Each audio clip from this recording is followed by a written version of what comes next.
afternoon. I'd like to call to order the April 10th meeting of the Caroline County Board of Supervisors. Thank everyone for being here tonight. We have with us tonight Mr. Floyd Thomas, Jeff Black, Jeff Seeley, Reggie Underwood, Vice Chair Clay Forehand, and I am Nancy Long.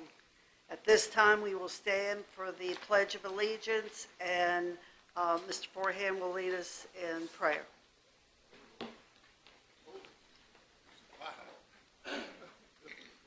I guess I said that backwards. We usually say the prayer first and then the pledge. I'm sorry.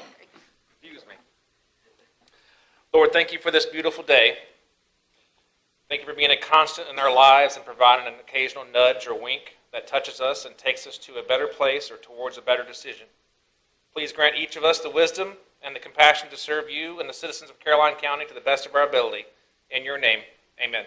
Amen. Now the pledge.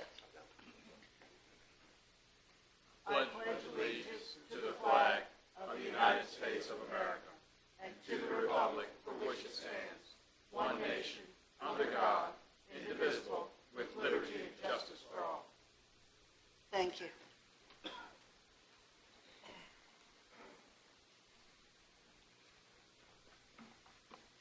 Opening board comments. Mr. Thomas. Thank you, Madam Chair, and if you will indulge me, I have quite a few. First, expression of sympathy to the family of Vera Underwood, who lost her father. That's Mr. Underwood's father-in-law. I asked Mr. Fincham to look at the chicken ordinance that we're preparing to see if he could make it effective in RP districts. And I attended the Aqua public hearing last week to support Mr. Black and my former constituents in Campbell's Creek. I think I've given my opinion about that subject in closed meetings and haven't changed, but I hope the SCC listens to the community. I also attended the 50th anniversary of Dr. Martin Luther King's assassination at Oxford Mount Zion, and part of that program included a panel discussion on ways to improve race relations, and maybe we could do something like that from a board level.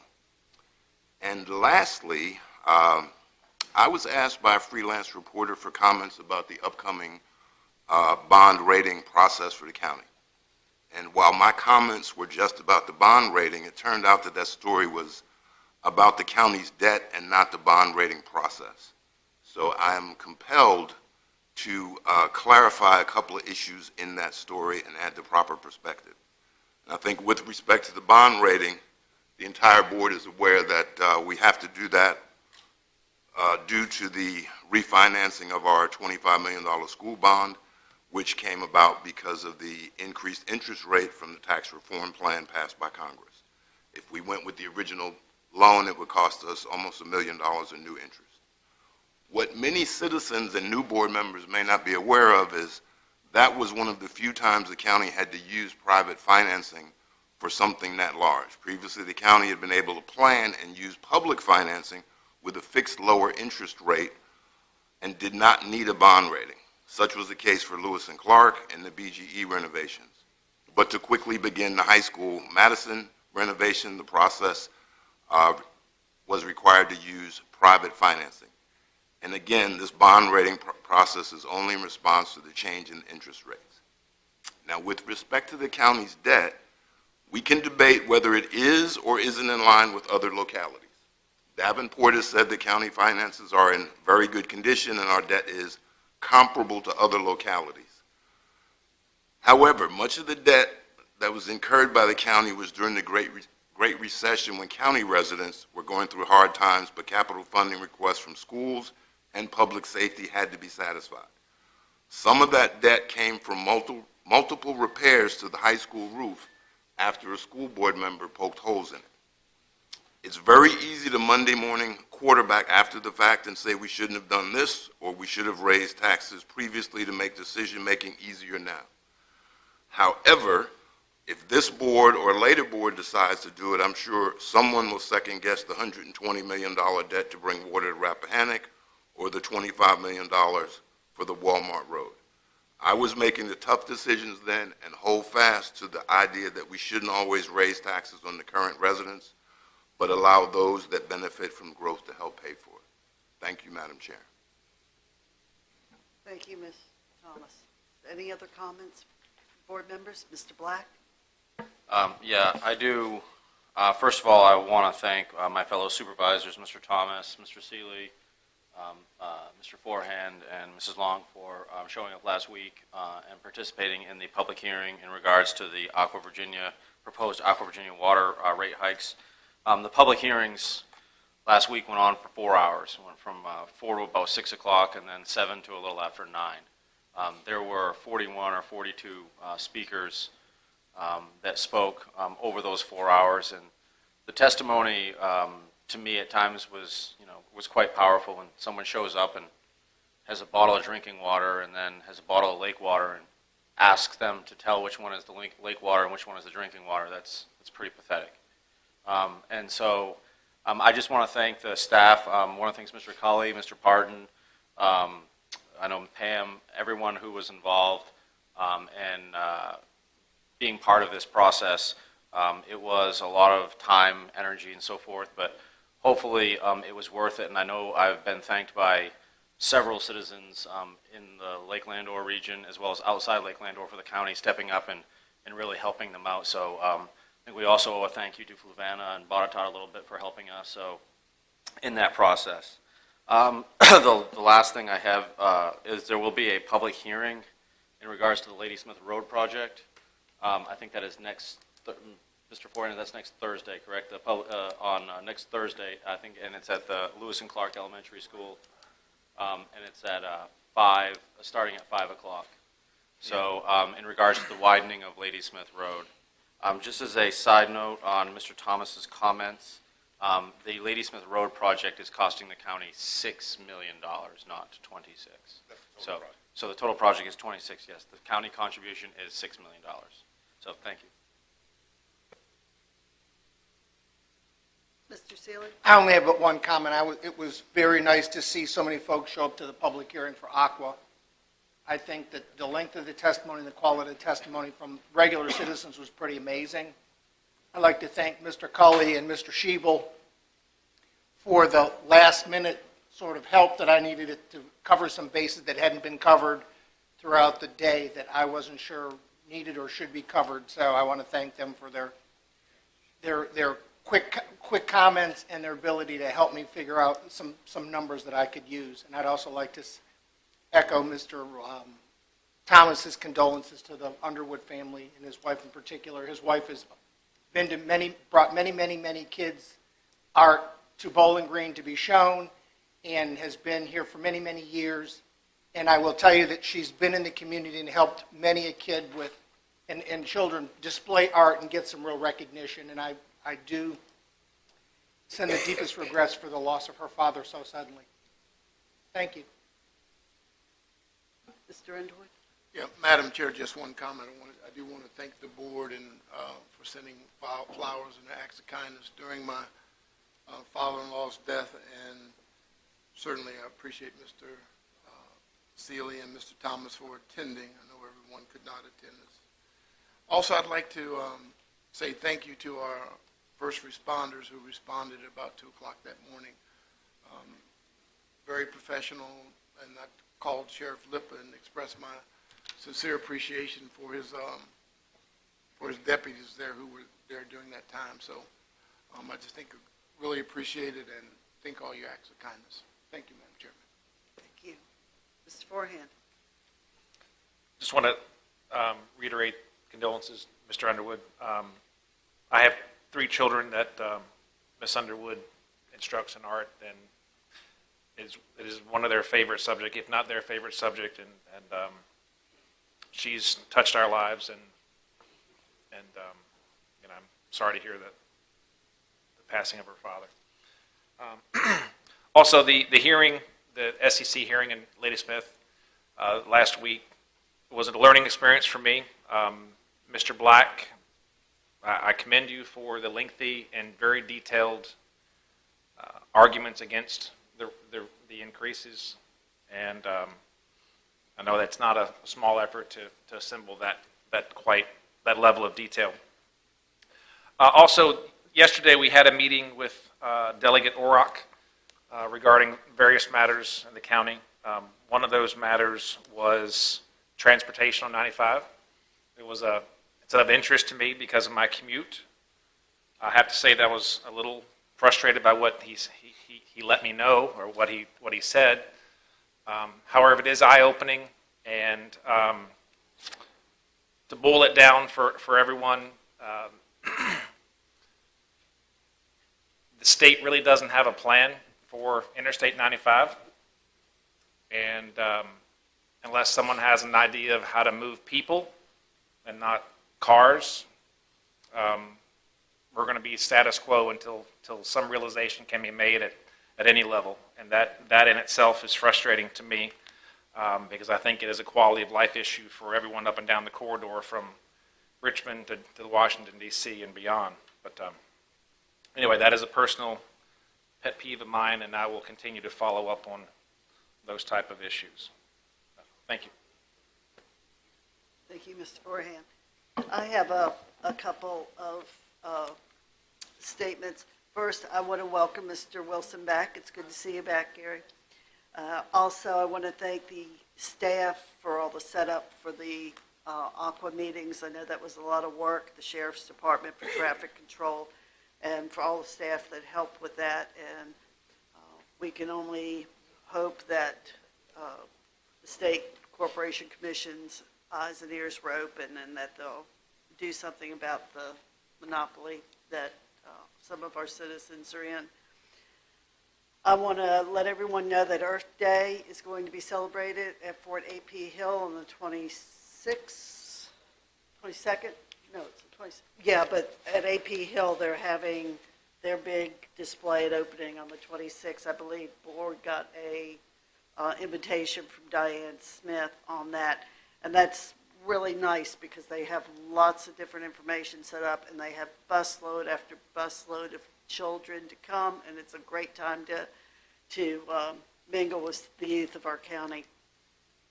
I will be there volunteering with one group part of the day and around the rest of the day.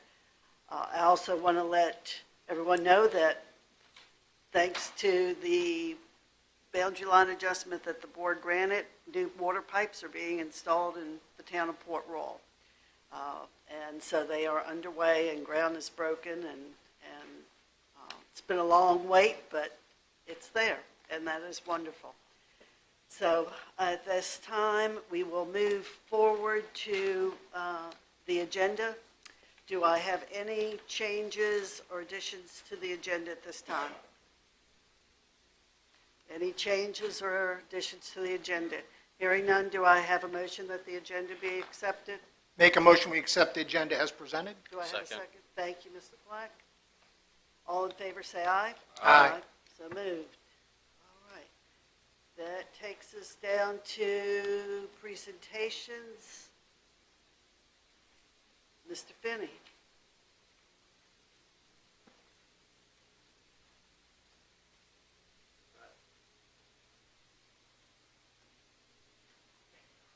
Good evening, Madam Chair, board members, county administration staff, and citizens of Caroline County.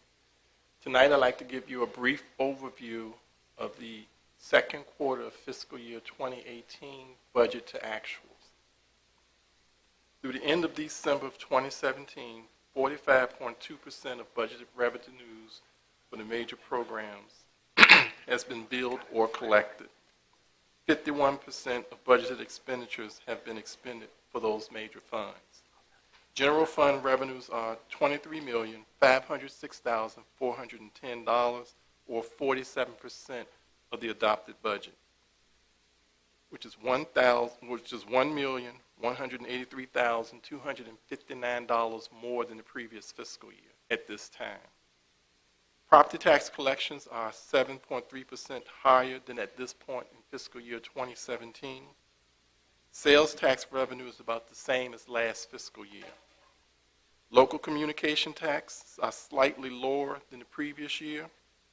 Business license collections and recordation taxes are lower in comparisons to last fiscal year, while permit revenues are up 15.8%. Fines and forfeitures are higher than last year at 42% of the budget. Overall expenditures in the general fund are below the 50% threshold, as are most of the city departments are below the 50% threshold at this point of the year. School revenues are 43.5% of budget, and expenditures are at 50.7% of the budget. Social service revenues are 38.6% of the budget, lower than last year. The CSA revenues and expenditures are well below the 50% budget target or threshold for mid-year. Expenditures are below the 50% threshold at 42% of budget. Debt retirement reflects revenues of 14.5% of budget. Meal tax revenues are up 5.1% compared to this time last year. The debt retirement expenditures are currently 64.1% of the budget at December 2017. Operating revenues for the utility fund is 31.1% of budget. Operating expenses for the utility fund is 52.6% of the budget, and it's a little higher than the 51% threshold. And debt service for the utility fund is at 81.6% as of December 2017. And the debt is primarily paid on a particular schedule. So as we go in deeper into the fiscal year, we will expend fewer dollars. So I'm not concerned about us going over our budget.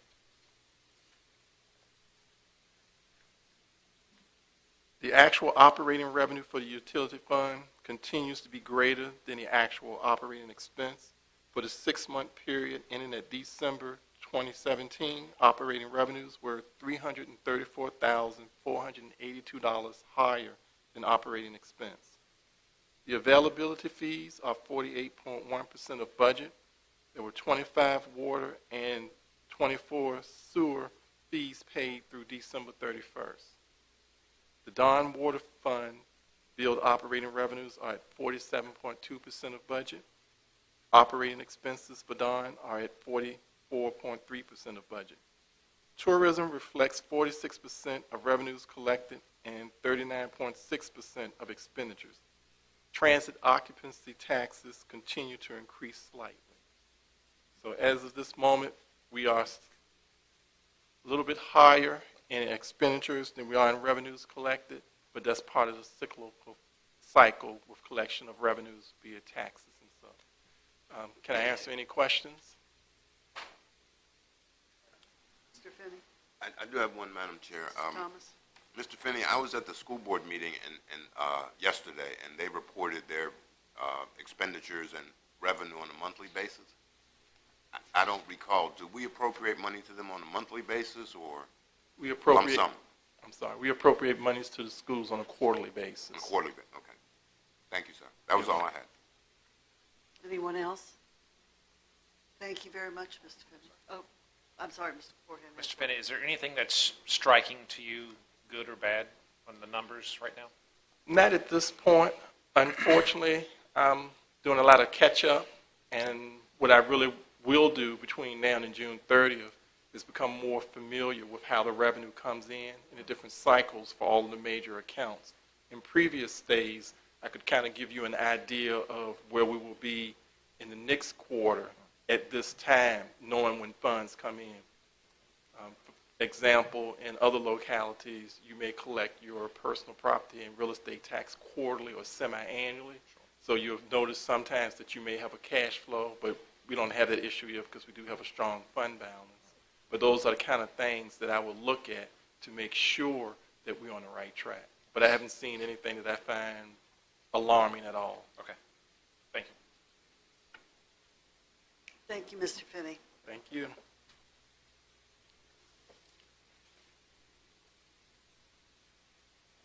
That brings us to the consent agenda. Does anybody want to pull anything on the consent agenda? Madam Chairman, I'd like to pull item E. Anything else? All right, Do I hear a motion to accept the consent agenda as amended? I'll make a motion. We accept as amended. Second? I don't know that I'd use the word amended. I Well, would, what do you want me to use? I would use the word, we will vote on A through D and F, with item E being removed for further discussion. And I'll, I'm sorry. if you'll make your motion to that, then I'll restate my motion, a motion that we approve A through D and F on the consent agenda. second. All in favor? Aye. Where do you want to put me? Okay. All right. So, Mr. Underwood? Yeah, Madam Chairman, I know we discussed the Port Royal water situation, but I was not aware that we had sent contracts out to purchase. I thought we were still in discussion. Maybe I missed the meeting. I don't remember. When was that? When was that? I don't remember that. I know we discussed it in closed session, but I don't Right. recall it coming to the board in open session to vote on it. Excuse me? Yeah, I was here when we discussed it in closed session.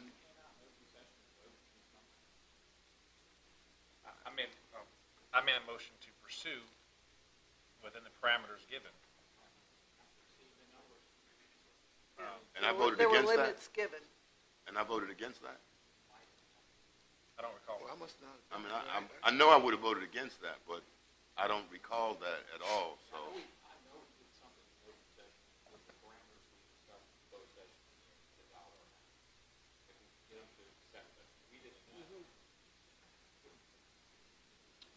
That may have been one. You need to turn your mic on, Charlie. I'm sorry. Well, he wouldn't have, I mean, even if he wasn't here, I was here. And I don't recall us voting. We might have voted to go ahead and pursue looking at the contracts or making an offer. We did, we made the offer, they accepted. So we're saying we did. made an offer. Based on the limits that were given in closed sessions, the way I remember it, and they accepted it.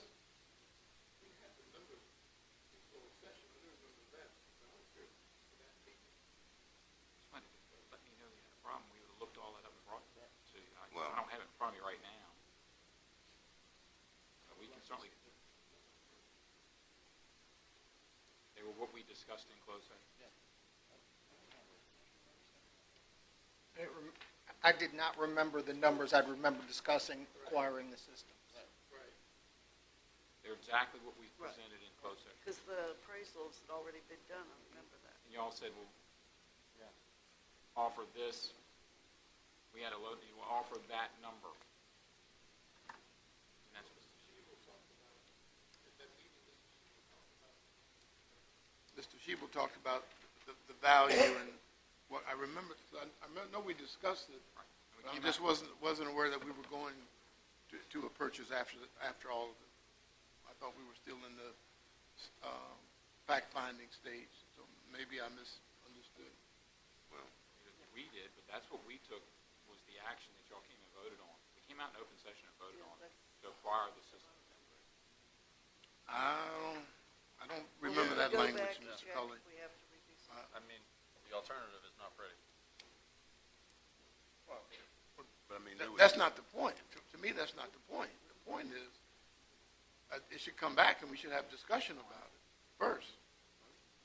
Yeah, and at some point in time, somebody should have, in open session, said what was the benefit to the county to acquire these systems. And at this point in time, I know we did not have that discussion. That was just a motion to. It was a motion to proceed, To proceed to present contract, or to present, actually get contracts signed. well, think no, so. to make an No, offer. Well, to I make think an that, offer. I think the wording I used was pursue Yeah, pursue the acquisition Right. within parameters. Right. Which would have meant, But- And that's, but you're saying, But that wasn't- so you're saying we pursued it, and we pursued Within it the so far that we have an actual contract. But nobody has told me why it's why it's a good thing for the county to acquire these systems. I know it was a good thing 4 years ago, or well, I guess, yeah, maybe 4 years ago when we were talking about including the town of Port Royal, because that would have helped us, but without the town of Port Royal, why is the county acquiring two systems that are running off of wells? What benefit does it have to the county? Well, one of the obvious things is it keeps the monopoly of Aqua from moving in, gives us also 2 more wells to back up if something happens down there. With another one, we can link them all together so that we have reserve waters. And we're not going through what we're going through on the other side of the county. And if any industrial does come at the intersection of 17, we've got extra water that possibly we could sell. Can we ask Mr. Shebel a question during this time, Mr. Chairman, Madam Chairman? Mr. Shebel, would Shebel, you come down? you're prepared to discuss this, correct? Yes, sir. When we talked about this in closed session, can you give me just a highlight of your comments regarding the acquisition of the 2 sites in Port Royal? Yeah, we presented the assessments from the Correct. engineers with the valuation. Correct. The board discussed those. One of them was changed a little bit and said this is what we want to look at to make an offer, and that's what we did. And that was our language, to make an offer. Yes, sir. Okay. I mean, it was done. Okay. They've accepted, and here's the contract. And then, What's that? That's what we did, and here's the contract, so if you don't want to go through with it, you don't have to, but they Well, I don't think agreed it to should be on offer. the, I don't think it should be on the consent agenda. I think we should be discussing whether we want to or not, and then move forward I'm sorry.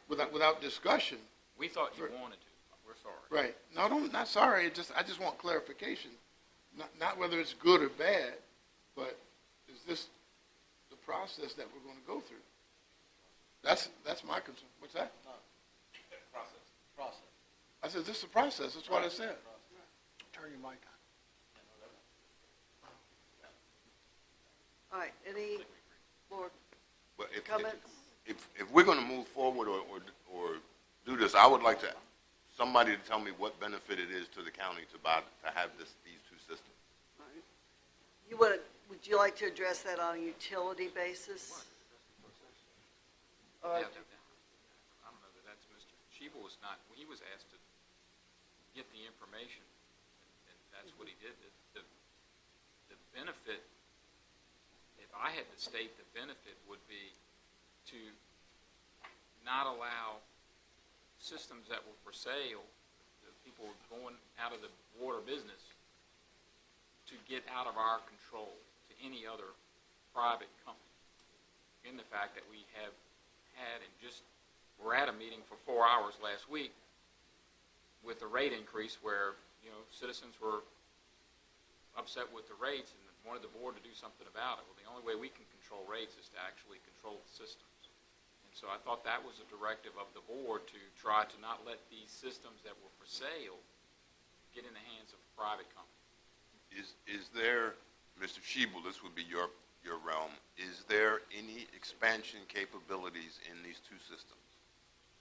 In other words, Mrs. Long said if there were business development that could, I think 17 is owned by the town, but if there was any development that wasn't in the town that these systems could support? absolutely, with the 2 wells that you currently have, putting them into one system, there is additional capacity. We actually could have run the entire town of Port Royal off of these 2 systems with the 1 well that the town had, and they wouldn't have had to go through the expense of a new tank that they were putting in. So there was a value of that, which was, as you had mentioned earlier, was looked at as a possible viable option. Well, that was my option 4 years ago, and now Correct. it doesn't necessarily work. Can't make people sell if they don't want to. That was 4 years ago, but the other thing to remember is the pipelines from the town of Port Royal on the new system are not going to go all the way up to 17 intersection. They're going to stop where the old water system is because the other people are on wells.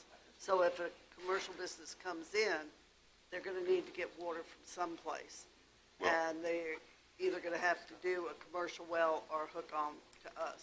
And just so you'll know, in the future, if a town provides services to an entity, the town basically can annex that entity, which they already have, or in this case, they could probably annex our utility system.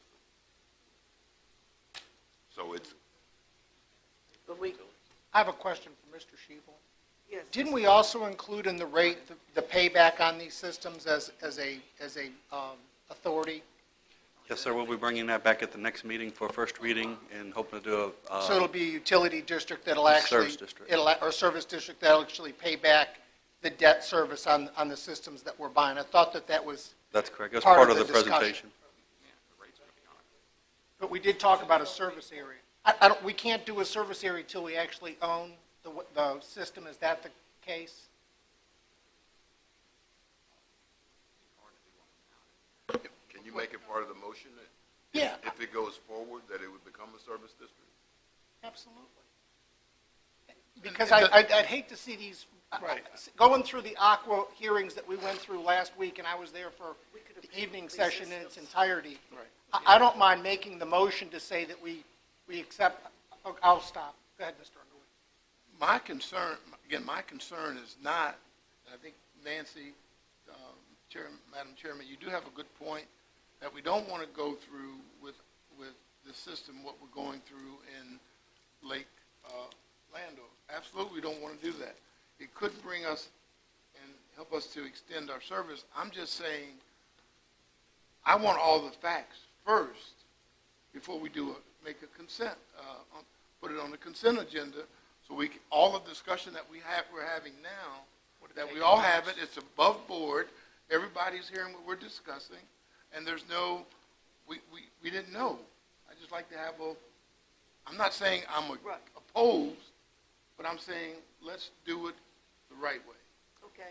Completely agree. Understood, and that is fine, and therefore we will continue our discussion on E, which is the contract to purchase water systems at Port Royal Landing and Townfield subdivision. And Mr. Seeley. I would make a motion that we accept the contract and that it become a service district that comes back to the board for that to be amended as needed so that debt service gets paid back to the county. Second. So that will cover us. Any other discussion? Mr. Shebel, this includes a capital fee? It does. And what we presented was the monthly water rate fee. It included the debt service through the service district fee, as well as an additional $10 per customer to go towards replacing existing And lines. we'll be able to discuss that at the next, when you have this Service Authority discussion? Correct. Thank you. But I don't have that information anywhere at this point, Mr. Shebel, is all I'm saying. No, I understand. So while you can rattle that off to me, the reality of it, I don't have it here. And that's what I'm saying.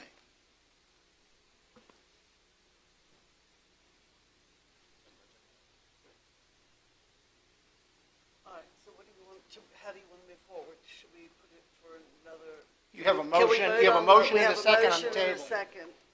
Any further discussion? Hearing no further discussion, all in favor say aye. Aye. All opposed? Nay. So moved. No, Roll no. call. Oh, I'm sorry. Mr. Thomas? Nay. Mr. Black? Aye. Mr. Seeley? Aye. Mr. Underwood? Nay. Mr. Forehand? Aye. And I vote aye. I do think that we should have Mr. Shebel on our next meeting with a report on send it all fees out. We have it. and everything. Thank you very much, Mr. Shebel.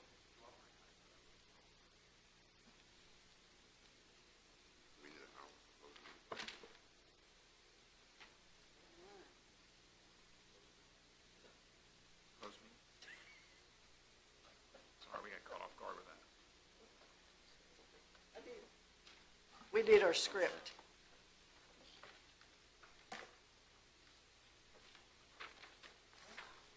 Seems the chairpersons. motion to convene into closed meeting for April 10th. I move that this board convene in closed meeting pursuant to, 1, the prospective business exemption of Section 2.2-3711.A.5 of the Code of Virginia to discuss a business and economic development expansion project in the county about which no previous public announcement has been made. And 2, the acquisition of real estate and public contract exemptions of Section 2.2-3711.A.3 and 29 of the Code of Virginia to discuss matters pertaining to the acquisition of real estate and the negotiation of contracts related thereto. Can I get a second? Second. All in favor, say aye. Aye. I think we are in closed session. We will return no later than 7:30. All right, gentlemen.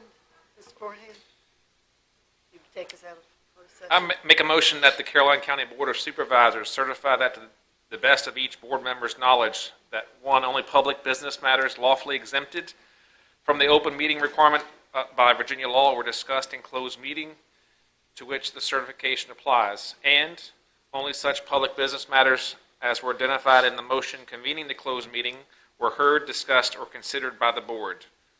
Looking for a second. Second. All in favor? Aye.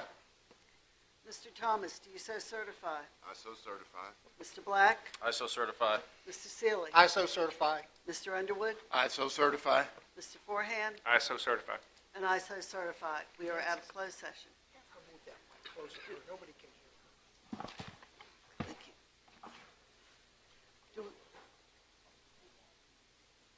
Is there a discussion based on the closed meeting, Is there a Mr.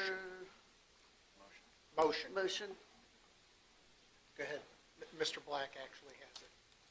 I move that staff be authorized to gauge the interest of owners of private water systems in the county in selling those systems to the county at some future date.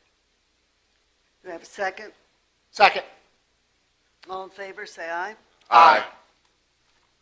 All right, thank you, gentlemen. We have about 3 minutes. That went faster than I thought. I thought there would be discussion. Before public comment, do we want to, 8? Can we do 8? Not in 3 Not minutes. 3 minutes, Okay.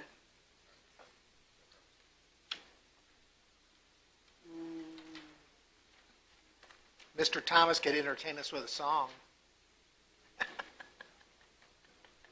I did use the word entertain.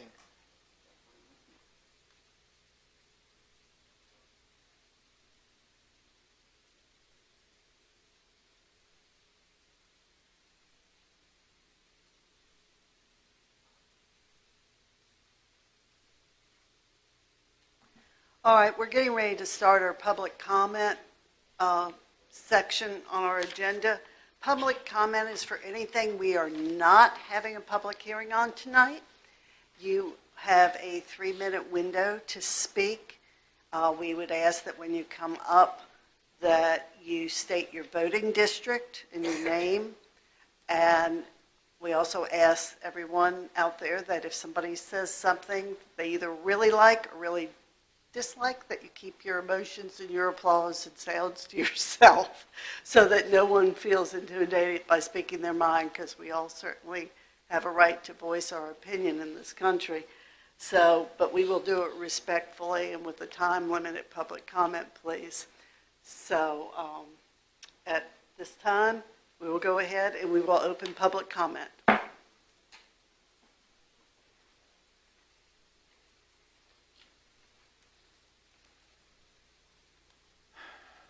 Honorable ladies and gentlemen of the Board of Supervisors of Caroline County, my name is Dr. Greg Perry. I live in the Madison District. I'm represented by Supervisor Jeff Black, who has done an outstanding job.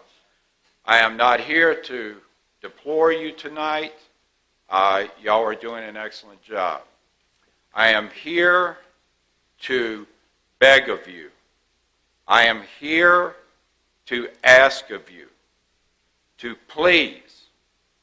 We were in the news today about an event at Bowling Green Elementary School.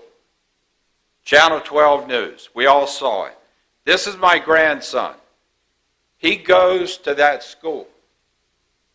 Now, y'all have authorized, in my background, I'm a retired chief of police, 33 years, law enforcement, public safety, and intelligence community. So I know what I'm talking about. Y'all have authorized the sheriff 2 more school resource officers. He currently has 2. One at the high school, as you well know, and one at the middle school. The middle school one has to respond to the elementary schools when needed. That I know. I have found out personally. So that means my grandson is only protected when needed. That is not acceptable. The sheriff has asked for 4 more positions so that every one of our public schools, we have 5, are protected. Y'all have authorized, or there has currently been an authorization of 2, which gives him 4, okay, if given. So I ask you, out of 5 public schools, and you only have 4 school resource officers, which children are not important to cover? Which children?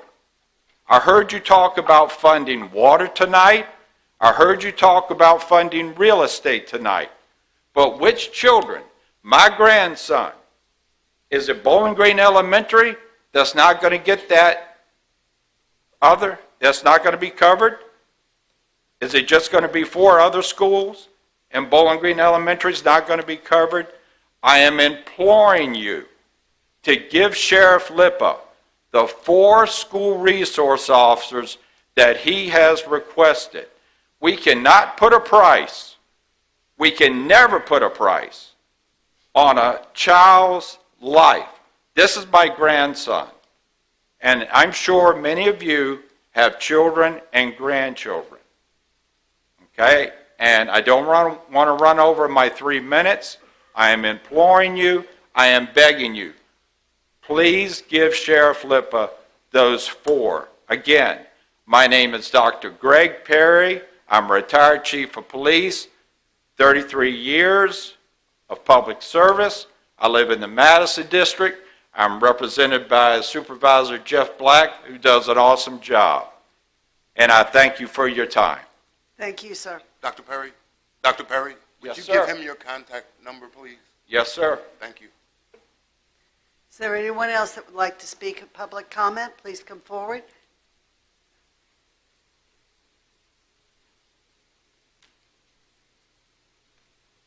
Good evening. Good evening, Madam Chairwoman, members of the board. Good evening. My name is Don Cotter, Dr. J. Donald Cotter, if you will. I'm a resident of Lake Caroline and the Madison District, represented by Clay Forehand. My PhD is from the Institute of Public Policy at George Mason University.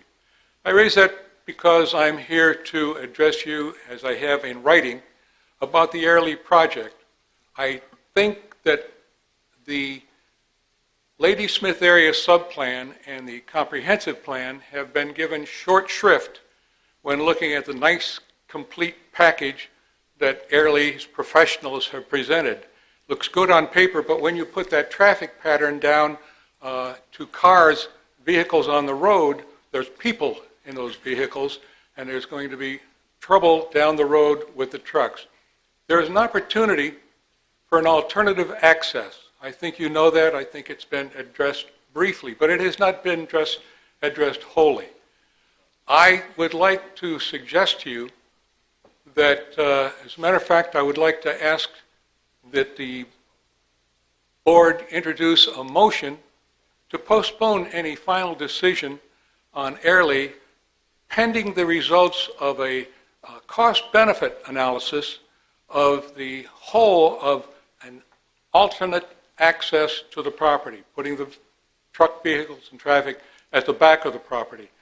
The issue is public safety. And from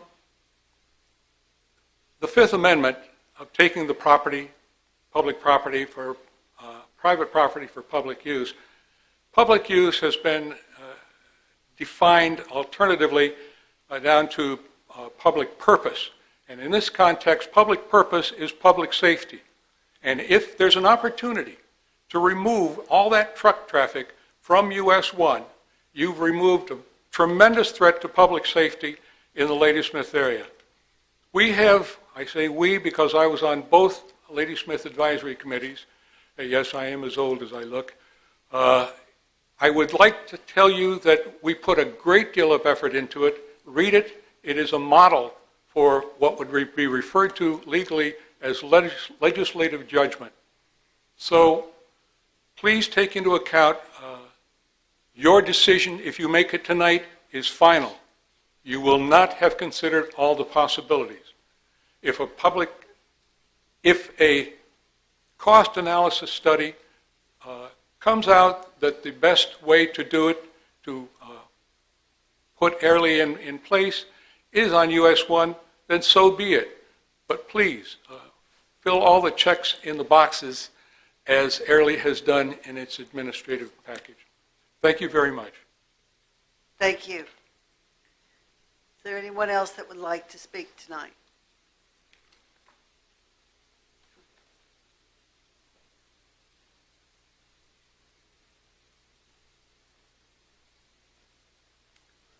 Hey, Trey. Hello, good evening, guys. How are you guys, Madam Fine, Chairman thank you. and Board of County Supervisors? How are you today?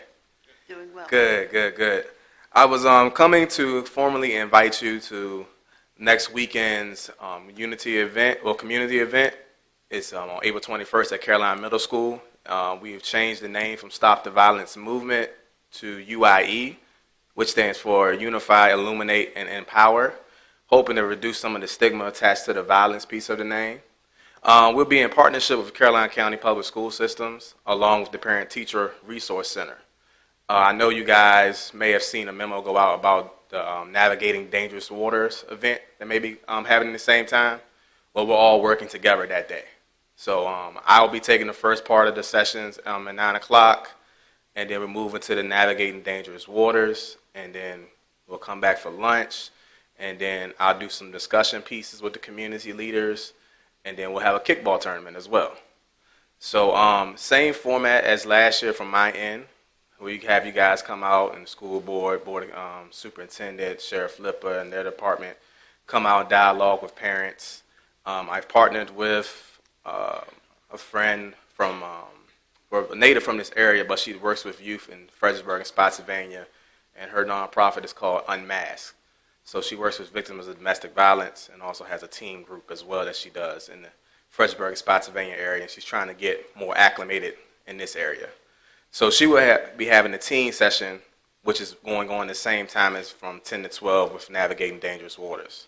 So I'm imploring you guys to come on out for that day. It's going to be a great time, turnout event. It's us, the community, working with our elected officials, working with the school, working with the county, working with everybody's working together for one common good. So I have a couple cards that I can give to Mr.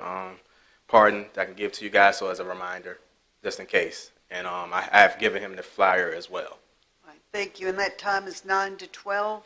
9 to 4. If you want to play kickball, it's one at the end.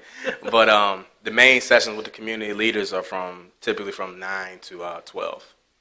Thank you. Okay? Thank you, guys. Appreciate it. 21st.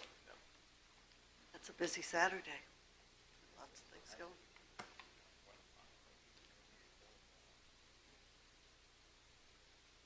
Scott Moser, Hi. Bowling Green District. Madam Chairman, members of the board. About 4 hours ago, we got a call from Bowling Green Elementary School about a suspicious individuals outside the school.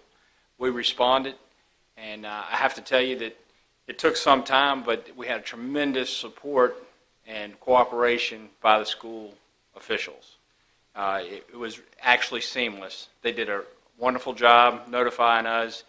We worked well hand in hand, and I think I contribute that to the meetings and the drills that we've been having. This was a live incident that we had to respond to. We were able to find the individuals, take them into custody, and we continue our investigation. But I just want to commend the schools on an excellent job they did. It certainly would help if we had a school resource officer there. I got to put that in there. But it was certainly a nice effort on their part, and I think they need to be recognized for that. Thank you very much. Mr. Mosier, Yes, sir.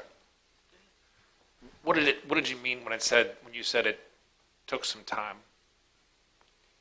To complete the investigation, matter of fact, that's why I was late here. We got the call approximately 3:40, and I walked in this door after 6 o'clock. So, All right. I just wasn't sure where and you it's went. still an ongoing investigation, but by the time we view the video, look at everything that we have, interviewed all the witnesses, it takes a considerable amount of time, not a response time, considerable amount of time to make sure everything is safe and we can move forward. Thank you. Thank you. Clarify that. Is there anyone else who would like to speak at public comment?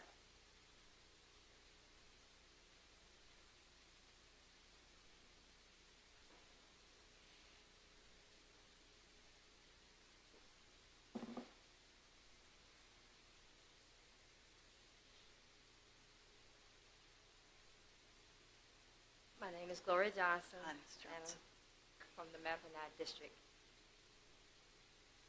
And I didn't even want to get up tonight, but that seat was burning me back there. Out of frustration, I come to you, not really asking, just to say I don't understand certain things. When I had two good legs, I went to meetings and plannings and the comprehensive plan for Caroline County 2030 and the plans. What happened to the plans? It's like you make a plan and somebody can just come. I know there's reasons, but some people bank on those plans, and it doesn't matter. Certain people build their hopes on the plan that they see in the future, and then at the last minute somebody can scoop in and the plan changed. So when my two good legs were working, it was like wasted time going to the meetings and the committees and everything because it no longer matters. So it's just really out of frustration that I'm saying this. I just needed to vent. Thank you. Thank you, Ms. Johnson. Is there anyone else that would like to speak at public comment? Anyone else that would like to speak? Seeing no further comments coming forward, public comment is closed. Thank you all.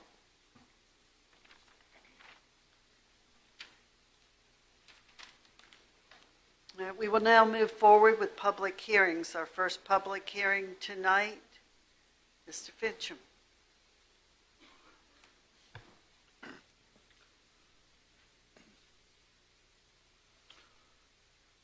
Chairperson Long, members of the board, your first public hearing tonight is RZ 01-2018, MC Dean Incorporated, owner and applicant. They're requesting a rezoning from rural preservation with a density of 1 dwelling unit per 10 acres of land to M1 industrial with no specified density on tax map 83-A-75. The subject property contains approximately 146 acres of land.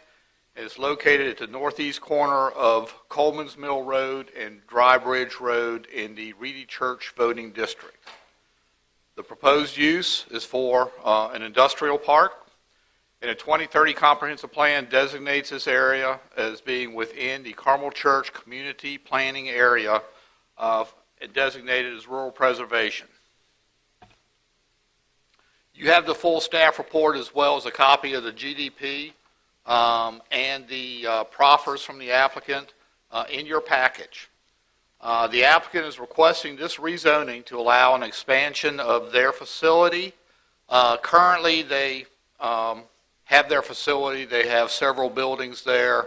Phase 1, the applicant is looking to construct one or more what we're calling lay-down areas where the electrical components, once they are assembled, they're packaged for shipping, loaded on trucks at these lay-down areas, and transported from the property to the various commercial and industrial projects where they're constructing these electrical components for those sites.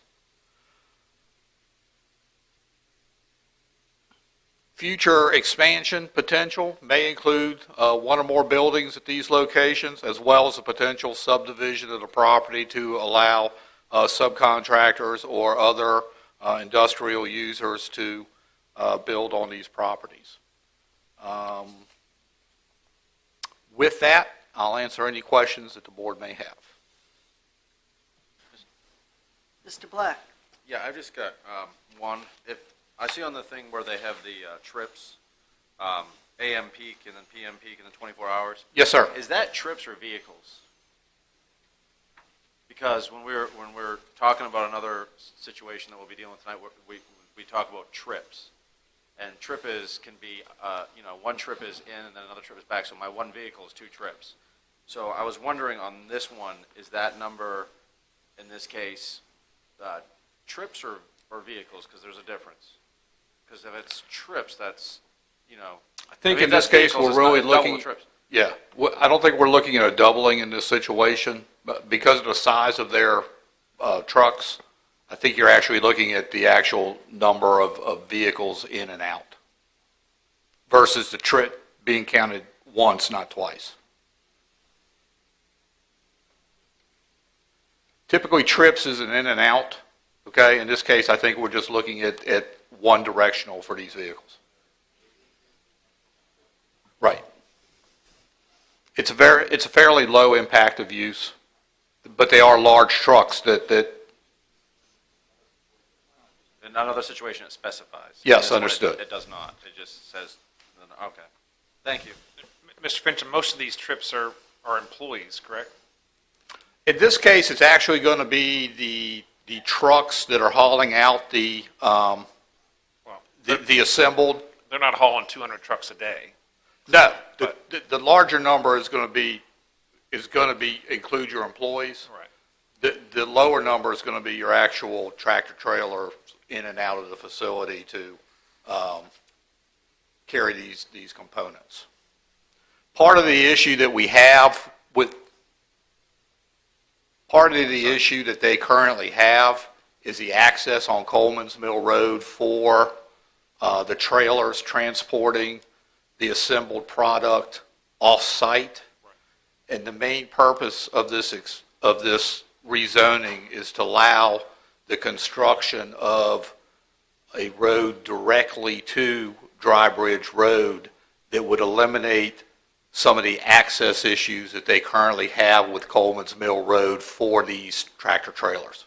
Now, is the other entrance going to be closed that you know of? Or? No, I think the intention is to keep the current entrance for the employees to the current facilities. Thank you. Any other comments, questions? All right, this time we will open public comment. Again, we will open the public hearing. Again, the same rules apply, 3-minute limit. And please state your name and your voting district. So at this time, we will open the public hearing. If you'd like to make any comment, please come forward at this time.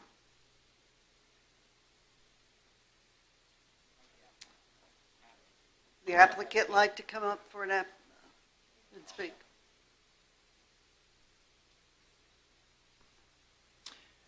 Good evening, Madam Chairman. And of course, as the applicant, you have more time. Yeah, thank you. I believe we have actually a PowerPoint that we wanted to show. So if we may tee that up, and I believe this is the pointer. And I apologize, I didn't realize you had a presentation. Sure, no worries. I paused when you said public comment too, so I thought. My name is David Kersey, and I'm the owner's representative working with the MC Dean folks on this property. And so we do have the rezoning, as has been mentioned, and Mr. Fincham gave a great overview. Here's the existing facility, which is a 172-acre site, 255,000 square feet of facility space as it currently exists between the 3 buildings that you see in the picture. MC Dean is an industry leader in quality and safety, and we'll touch on that in just a moment. The facility is building modular MEP fabrication As was explained earlier, a lot of big components that are shipped out to facilities around the East Coast and throughout the country, as a matter of fact. And it's actually a logistics hub for the company itself, and currently employed at the facility here in Caroline County is 167 people. We are requesting the rezoning to go from the current zoning to the M1 industrial. It fits within the county's comprehensive plan. And as Mr. Fincham said earlier, the immediate need is to get an access road to Dry Bridge Road for the large product export to support a lot of our current contracts. The road completion, which shown on the bottom portion there, which is our parcel B, which is the parcel that we're discussing this evening, that's the road that we would like to have completed by the end of June, and the anticipated road construction period is about 6 weeks. We're in the process of submitting the permits for that road itself and getting ready to bid it out as soon as possible. This road will improve the productivity of the entire facility, and as was mentioned earlier, the access road will allow trucks to avoid the railroad crossing going to the north towards Route 207, and it will reduce the overall traffic on Coleman's Mill Road. It improves the safety at Dry Bridge and Coleman's Mill Road. There have been 1 or 2 accidents or near misses there, and so we are looking to improve that.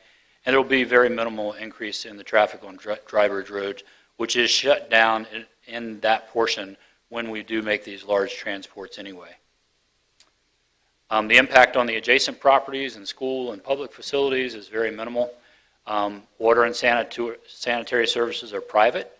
The rezoning will not create additional need or demand for schools or public facility service needs.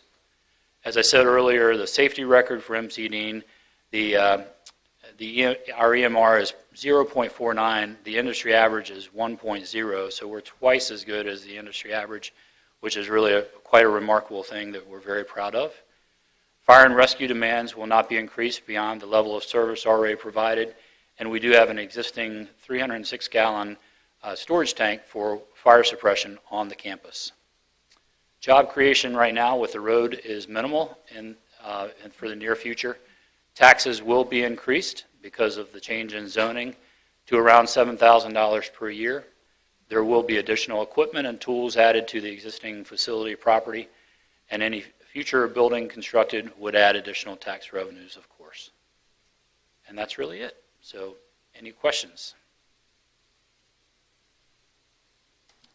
Any questions, gentlemen? Mr. Underwood? Anyone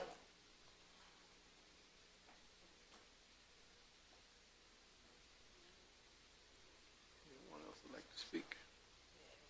Anyone else like to speak? We'll go ahead and take public. Sure. Thank you very People much. from the public, and then we bring you back up for questions. Of course. Thank you. Thank you. Is there anyone who'd like to speak at this public hearing concerning this issue? Is there anyone that would like to speak? One who'd like to speak? Seeing no one, this public hearing is closed. All right, now, gentlemen, does anyone have any questions for the applicant or Mr. Fincham? Haven't looked at this facility before. This solves a lot of the road issues that we looked at in the past. We actually looked at getting state to come in and look at Dry Bridge Road to see what could be done because of the large trucks that were there and the closing the roads and the narrow shoulder. So I'm glad to see the new entrance onto Dry Bridge Road.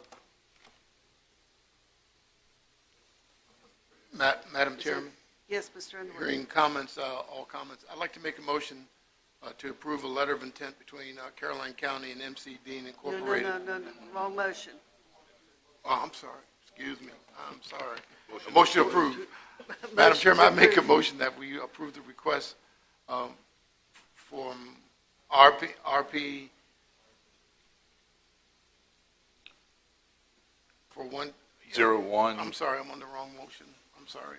Forgive That's me. all right. Forgive me. MC Dean here. I'd like to make a motion and a request to approve the rezoning for MC Dean from RP Rural Preservation to M1. Do I have a second? Second. I have a question to Mr. Fincham Yes, Mr. Thomas. as part of discussion. Yes. Mr. Fincham, MC Dean's property was in the Mattapanai district until when? Or is this one across the road now? It's on the dividing line to be in Reedy Church now.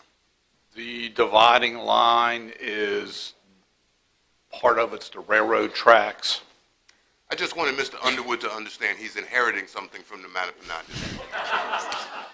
All right, Mr. Thompson. So, any other discussion on the motion? Oh, we're going to add something? Madam All right. Chairman, can I Yes. amend my motion? Yes, Mr. Underwood. I'd ask for approval for the rezoning with the proffers. And I amend my second. All right, we have an amended motion and amended second. Any discussion? All in favor, say aye. Aye. All opposed? So moved. Thank you, gentlemen. Letter of intent? Not until the end.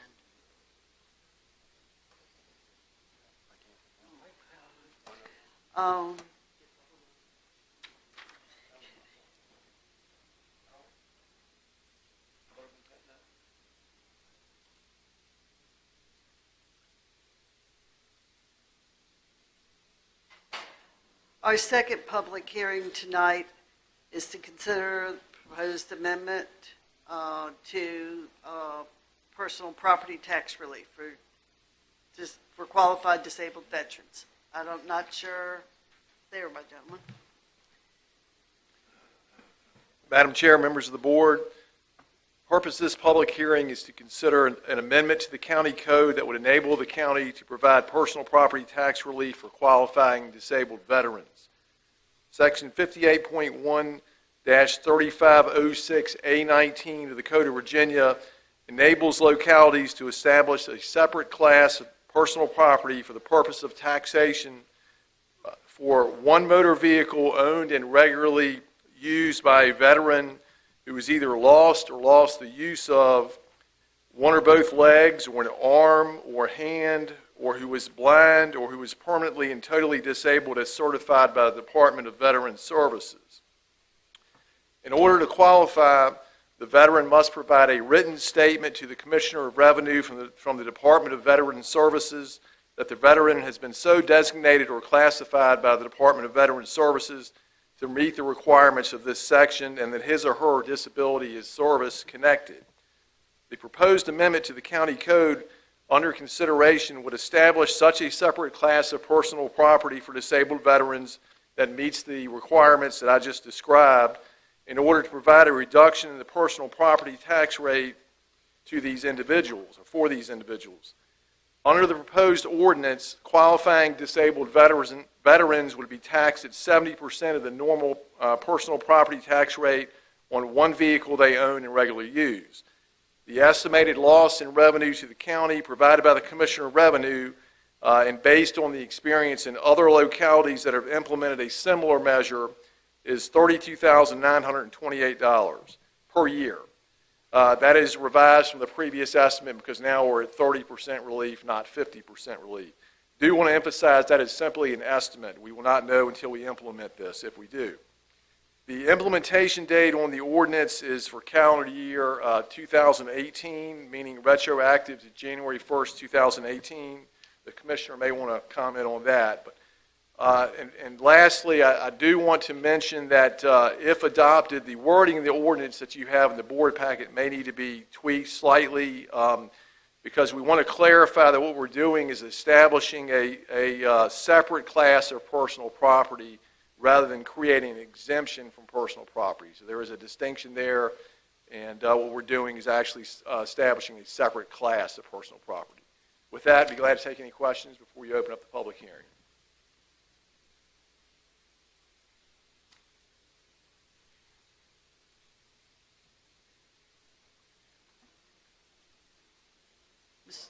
Good evening, Board. If I may jump on the language regarding the implementation of this, if this Board so chooses to move forward in passing this, I would ask that you all please take into consideration not going back to January 1 of 2018 because this is going to be a process we're going to have to get involved with the VA, make sure the language in the code is matching up with paperwork. 4 months ago, it would have been fine. We're getting ready to post clean books. Upon approved budget, we want to, if folks start coming in, we have to do abatements. And we do abatements and subs all day long, but not for this. This is going to be brand new. This is going to be something. It's an easy process in the Bright system. However, it's a process that we got to get nailed down and get nailed down right from the beginning. I would ask at the max, think about January 1, 2019, or fiscal year, July 1, 2018. Give us a little chance at the Commissioner's office to make sure and get it right. Can I ask Mr. Bassoon a question before he leaves to make sure? Yes, Mr. Thomas. And Mr. Bassoon, we're not going to wait until 2019.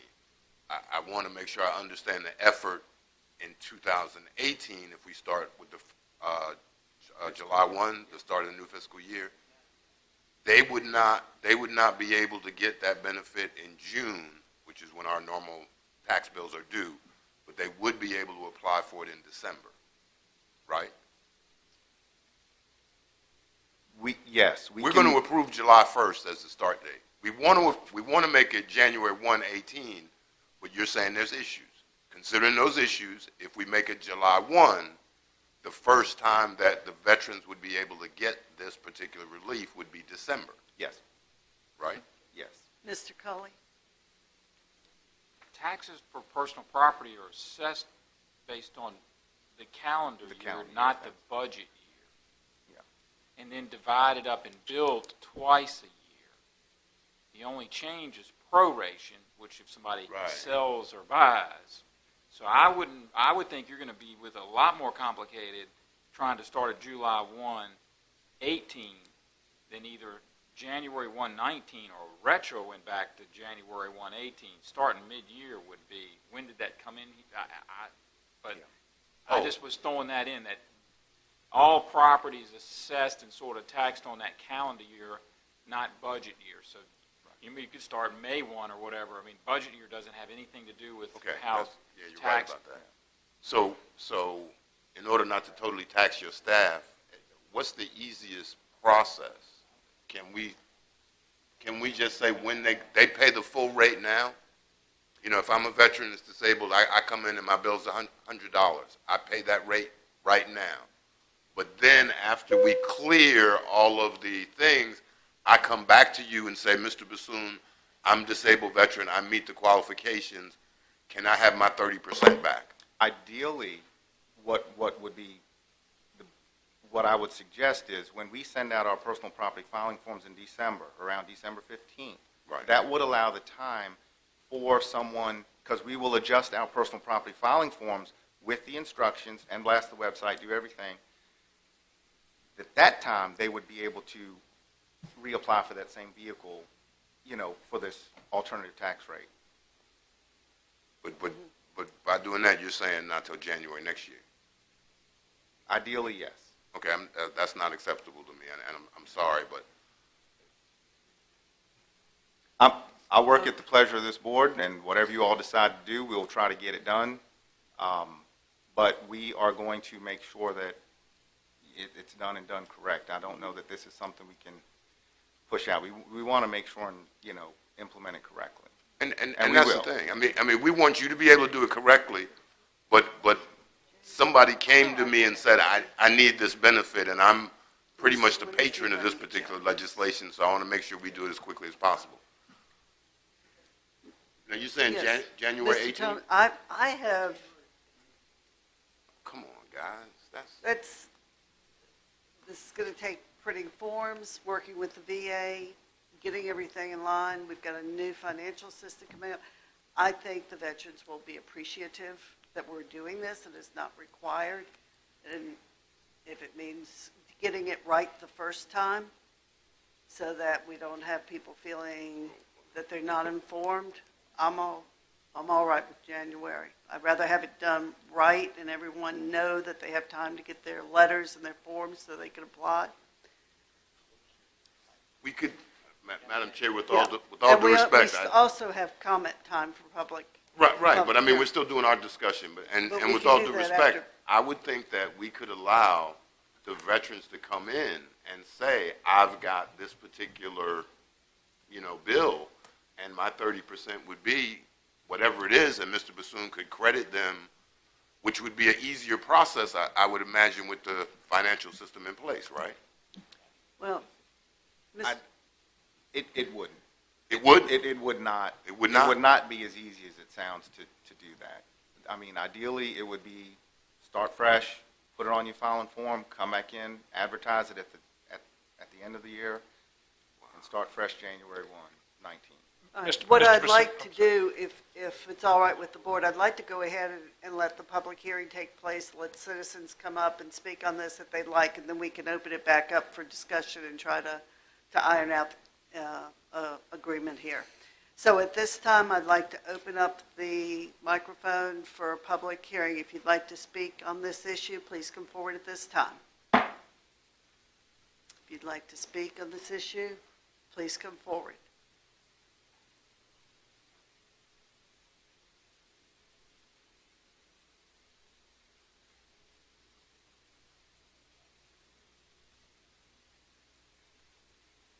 Good Thank you. afternoon. My name is Barbara Fox, and I'd like to speak on the financial capabilities of this office.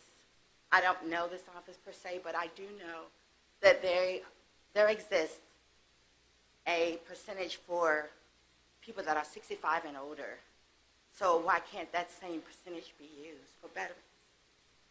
Since the system already has that in place, what would be so hard? What would be the hardship in implementing for our disabled veterans? Thank you, ma'am.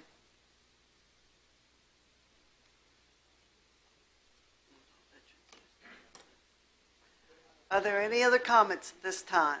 Is there anyone else that would like to speak? Hearing no other comments, this public hearing is closed. All right. Is there anyone that would like to make a comment? Yes, Mr. Mr. Chairman. Thomas. I mean, I don't really understand how hard it is to say, after I pay my personal property tax bill is $100 for this year, it's already calculated.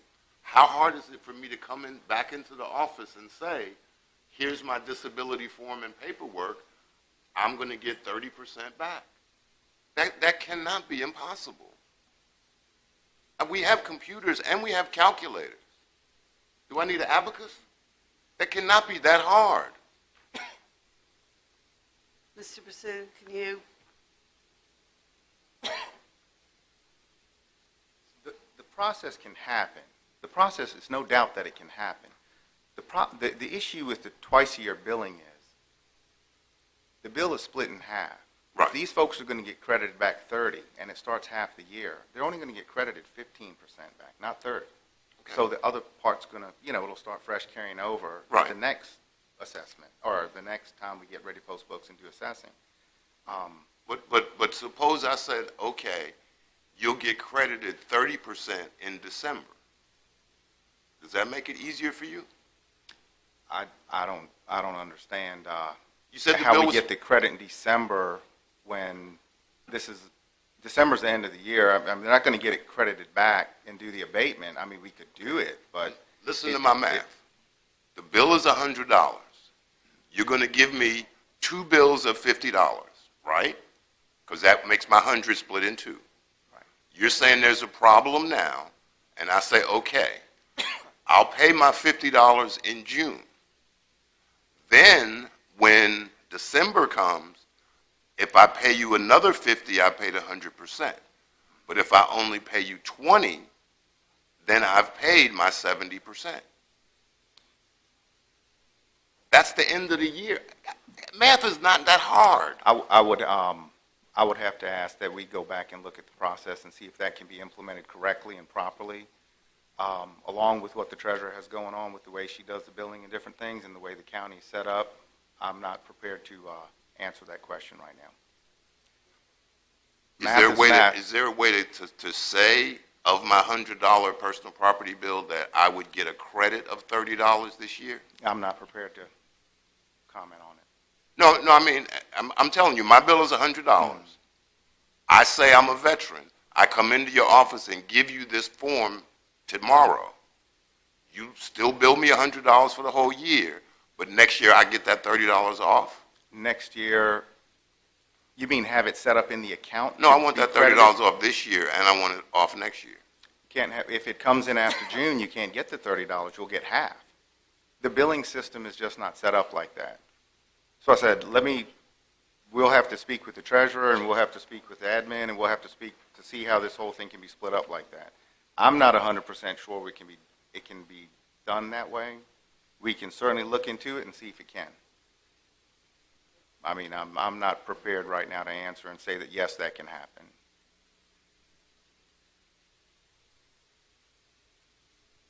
Any further discussion? Just one comment, Madam Chair. Certainly, we want our veterans to have all of the benefits that are there, but I think we have to work with what we have to make it a benefit. So while we'd like to give it to them immediately if we could, I don't think anybody here is opposed to that. It's just with our system, it's very difficult to do that based on our billing cycle. So I understand Mr. Bassoon and his office, the issues they have. So I think we should yield to what he's saying and work with him to make it happen. If there's something that we could do later down the road that this board feels it would like to do, give a credit back, then I don't know if we can. I'm saying Right. We're not going to be able to give a credit. So what? I mean, I don't understand how math can be that hard with a computer. But anyhow, can we let Mr. Bassoon look at what he was just saying was the issue with the treasurer, and then bring this back next month? I would rather have a motion and get it going, get it on the ground now, so we know we have it done by January. But other comments, Mr. Black, and then Mr. Forehand has a question. I think the key is you've got to decide what tax year it's going to affect.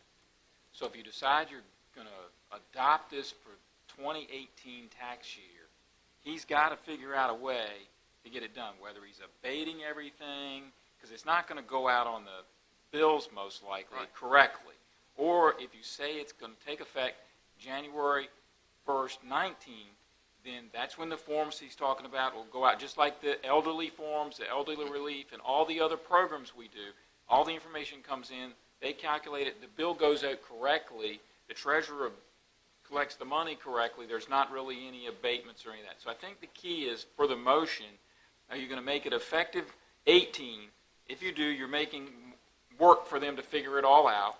Or you make it 19, he's got the months to get the forms ready and have the elderly relief, veterans relief, all these things, people come in and apply and do them all, and the bills go out correctly for 19. That's sort of where we are. And I agree with Mr. Thomas, it's not complicated, but what happens is he's going to print all the bills at 100%, and everybody's going to have to fill out the forms, and they're going to have to abate them, and then that works back, and he can't make promises for what the treasurer's going to do when they're doing all that. And so that's all he's trying to convey, is that the bills will not go out correctly. I am not holding Mr. Bassoon responsible at all, or his office. I know his office has plenty of qualified workers in it. The point is, we're talking about 804 would be the most people that show up. We're expecting 30% of those to come. 240 people are going to show up at the office with a form that says, I'm a disabled veteran, please give me credit for this year. Okay, one a day. One is going to show up a day. Thank you, Mr. Thomas. Mr. Forehand? Mr. Bassoon, can these forms be mailed in with the information you send out declaring what personal property you have? Can someone return that documentation with their certification that they only have these two cars or whatever it may be? Yes, it can be, just like with any personal property filing form, there's multiple ways to have it delivered, along with the high mileage, information that would allow that. So yes, it could be. Even in the real estate program, vets can do all this stuff online, send it in, sign it, scan and email it, fax it. Yeah, they don't have to be in person. Okay. And regarding the current abatement issue, does your office issue checks, or would that have to if there were, you collect 100% and there would be some abatement, you would have to intake that person, assess the documentation, file it, change that person to the correct classification, and then request that the treasurer issue a check to that person, right address, the right amount, yada, yada, yada. So it's, in my estimate, me looking at it, looks like it's a lot of work if you do it this way versus preparing on the front end. Well, there's one more factor in there. Okay. Yes, we process the abatements on our side. Not all folks want a check. They may want a credit on their account, different. That's why I said I can't really speak on the whole matter without the treasurer's input. To say that, yes, they're going to get a credit back, I can't say that. I don't know. We can process it all day long. We can figure it out. We can get it done, process it, but to say they're going to get a check back or a credit to their account, I cannot answer for that.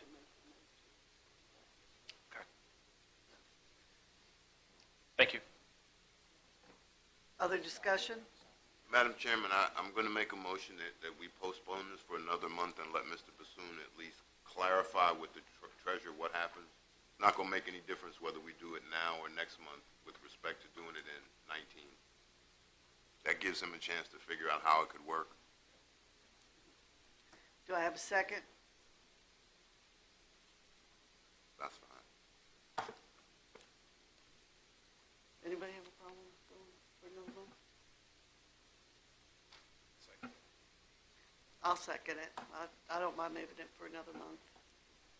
I just want to make sure we get it done and we get it done right. All right, so we have a motion and a second. I'm waiting for I'm stalling for Mr. Underwood to get. Can we go ahead and vote? All right. Aye. All in favor, say aye. Aye. All opposed?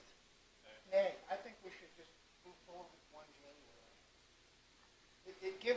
We've got to give the treasurer and the commission of revenue time to work this out. 30%, we're not, people are going to be mad when they don't know about it. We're going to get people, I didn't know about it, we weren't told, it wasn't advertised well enough, and we're going to get a lot of grief because people didn't know. Starting it in 1 January with everybody being notified and everybody getting the same opportunity to do something, I think levels the playing field. I'm a vet, and I completely understand that everybody's going to want to be informed. We don't even have, right now, we don't even have a local newspaper that's going to publish this. So we're going to be stuck with people that know, people that don't, and we're going to get calls both ways. I didn't know. Why didn't somebody tell us? Why did we wait so long? I would just as soon start January 1, 2019, do the 30%. Madam Chair, call for division of the House. Roll call vote, please. All right. Mr. Underwood, there's a motion to defer this for 1 month. So we're going to do roll call. All right, Mr. Thomas? And the motion was to give Mr. Bassoon a month And to we'll come back evaluate this with the treasurer and come back. And I voted aye. Ms. Black? I voted aye. I voted Sealy? nay. Mr. Underwood? Aye. Mr. Forehand? Nay. I'll vote aye. So we will see this next month.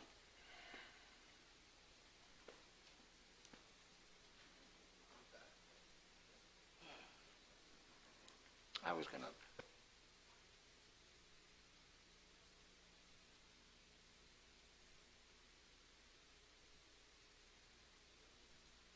Okay.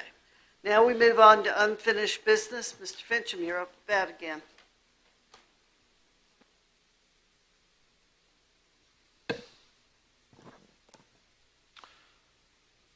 Members of the board, your next item on the agenda is RZ03-2017, Airly Development LLC owner and applicant. If the board will recall, you held public hearings at your January 23rd and your March 13th meetings, and action was deferred until tonight's meeting.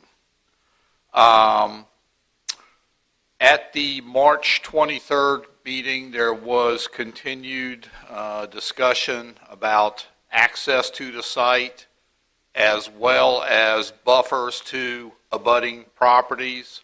and the applicant committed to looking at both of those issues. You have the proffers in your packet which address the additional buffering and landscaping, which they agreed to look at the March 13th meeting. I believe the applicant has indicated that they are willing to continue to work with the abutting property owner on access to Green Road, but the current application still utilizes Route 1 as their primary access for the property.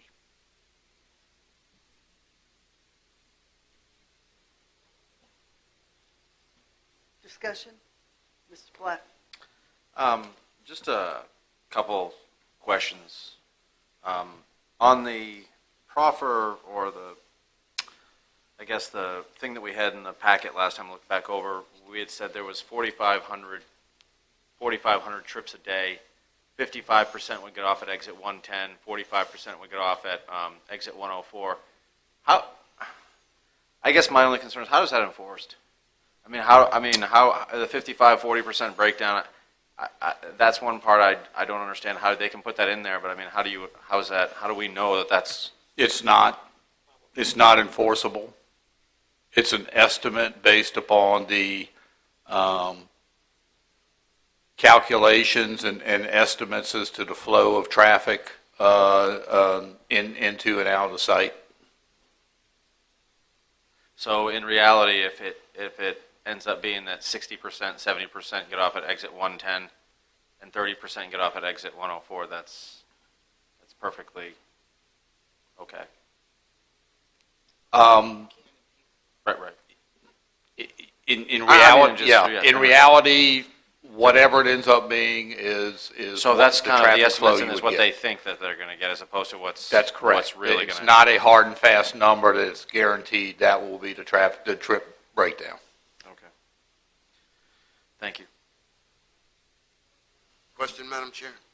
Mr. Thomas? Mr. Fincham, in this updated proffer statement that we have, Section 3, Transportation,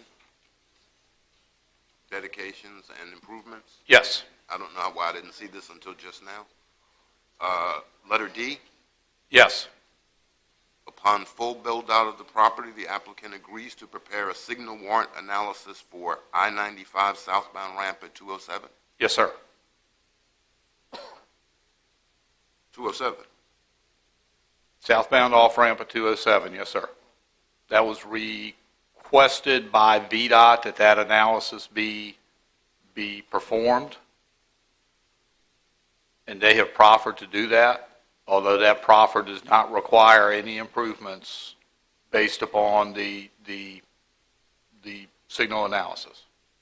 So whereas the property is at closer to exit 110, and we're trying to make all of the traffic go to 110, we're looking at go to that way on Green Road if we could. That we're going to do a signal analysis on 207 at 104. Right? Yes, based upon the trip. If you will recall, as part of the Route 639 improvements and the Walmart rezoning, Ladysmith Crossing, excuse me, there was a signal analysis done that indicated turn lanes are either currently required by traffic flow or would be required with the additional traffic from Ladysmith Crossing. So signal analysis have already been done at the 110 interchange. Okay. Southbound at the 104 interchange, there are concerns about traffic flow, the southbound ramp onto 207. There is currently no signal at that on that side of the interchange. And VDOT requested the signal analysis at that location, which they have proffered to do, although there is no proffer as to any improvements based on that signal analysis. And surely you and I are not the only two that are aware of VDOT's proposal at 207 and 104. That would address that. Okay. Thank you, sir.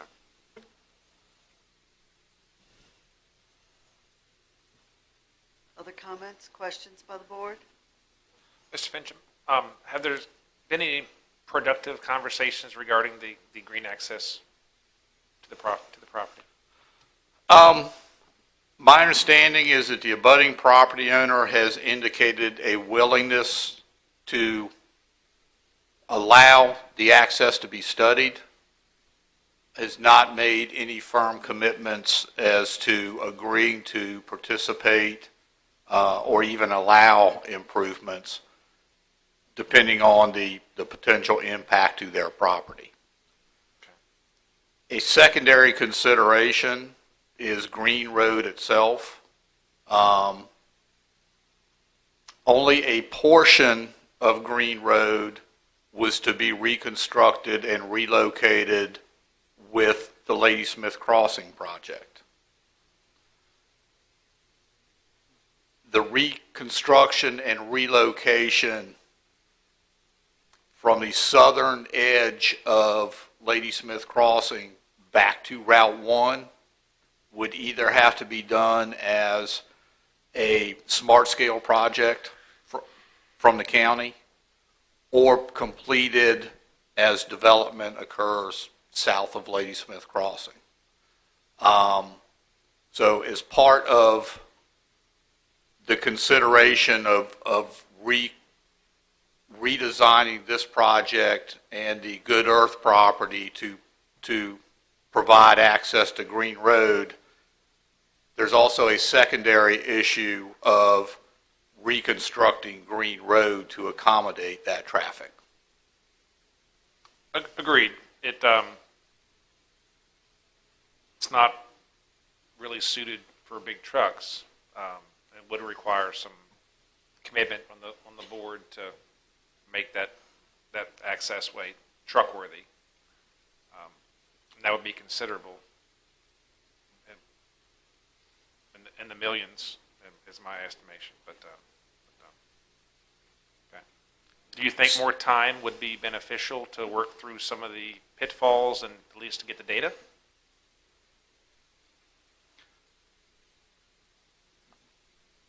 I could work with VDOT through Mr. Nelson to see if we could get it would be a rough cost estimate of what a reconstruction project for Green Road would look like from Ladysmith Crossing to Route 1. We could certainly get some cost estimates as to what those numbers would be. Beyond that, I think it would be the internal discussions between the property owners to see what, if anything, could be done to agree to that relocation. Okay. And we really wouldn't have any way to compel that conversation. We could have the conversation regarding Green Road. But if correct. We were to prove at this juncture, that conversation could stop tomorrow and never start again. Our ordinance does require interparcel access through subdivisions, and certainly we can plan for that interparcel connections between the two. That would entirely be dependent upon the timing of development of those parcels. Okay. But I believe you're correct. I don't think we can compel that access. Okay. All right. Thank you. Gentlemen, are we ready? Mr. Thomas? Mr. Everson, Mr. Thomas would like to speak with you.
All right, Mr. Fitchum, I have a question now that Mr. Thomas is back.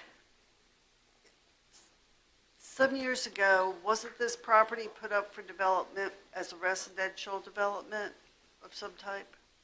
And it was turned down? There was a rezoning request for residential some years back. I actually looked it up and had the date, but it escapes me. But yes, there was a proposal for residential rezoning that was denied. All right, thank you. Madam Chairman. Yes. Mr. Forehand. I'd like to make a motion that we delay the action for one meeting to allow some of these discussions to further progress. Do I have a second? Hearing no second. I'll second and put it on the table. All in favor of delaying 1 month, say aye. Aye. All opposed? Nay. Mr. Thomas? We need a roll call. Mr. Thomas? Can you repeat the motion again? Make a motion that we delay action on this to allow discussions regarding, for 1 month, to allow discussions regarding Green Road and interconnectivity of the parcels to progress I'll say aye. or mature. Mr. Black? Aye. Mr. Seeley? Nay. Mr. Underwood? Nay. Mr. Forehand? Aye. I vote nay. Motion dies. Right?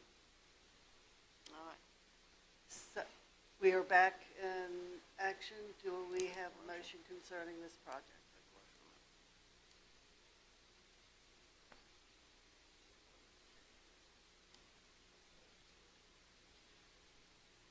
Any other discussion? Have a motion? Can I make a motion? Is that a delay by I'll- default? No. I'll make a No. motion that we approve I was just, RZ 03-27 to Arley Development LLC owner applicant. I don't have the parcel numbers in front of me. But it's the Arley subdivision and the proffers as presented. second. Any discussion? There's no public comment. Madam Chair, I voted to delay just to make sure we had all the things we could have in front of us. I think the applicant has said he was going to try to go through Green Road. He did commit to a higher buffer. I said I was going to do the best I could to protect the family that was basically caught in the middle of this project. If we go to Green Road and others, I've done what I could, and I could see what direction we're going through. But again, I would ask that we take one more step to delay and look at it further. But that's obviously out of order. That is true. Therefore, we have a motion on the table and a second. Any further discussion on the motion? Hearing none. All in favor say aye. Aye. All opposed? Nay. So Roll moved. call. Roll call, Mr. Thomas, I'll end up voting aye. Mr. Black, Aye. Mr. Seeley. Aye. Mr. Underwood, Aye. Mr. Forehand, Nay. and I vote aye. Motion carries.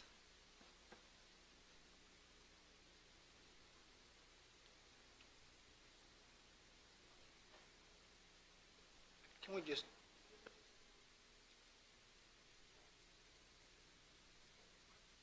We are now on number 6.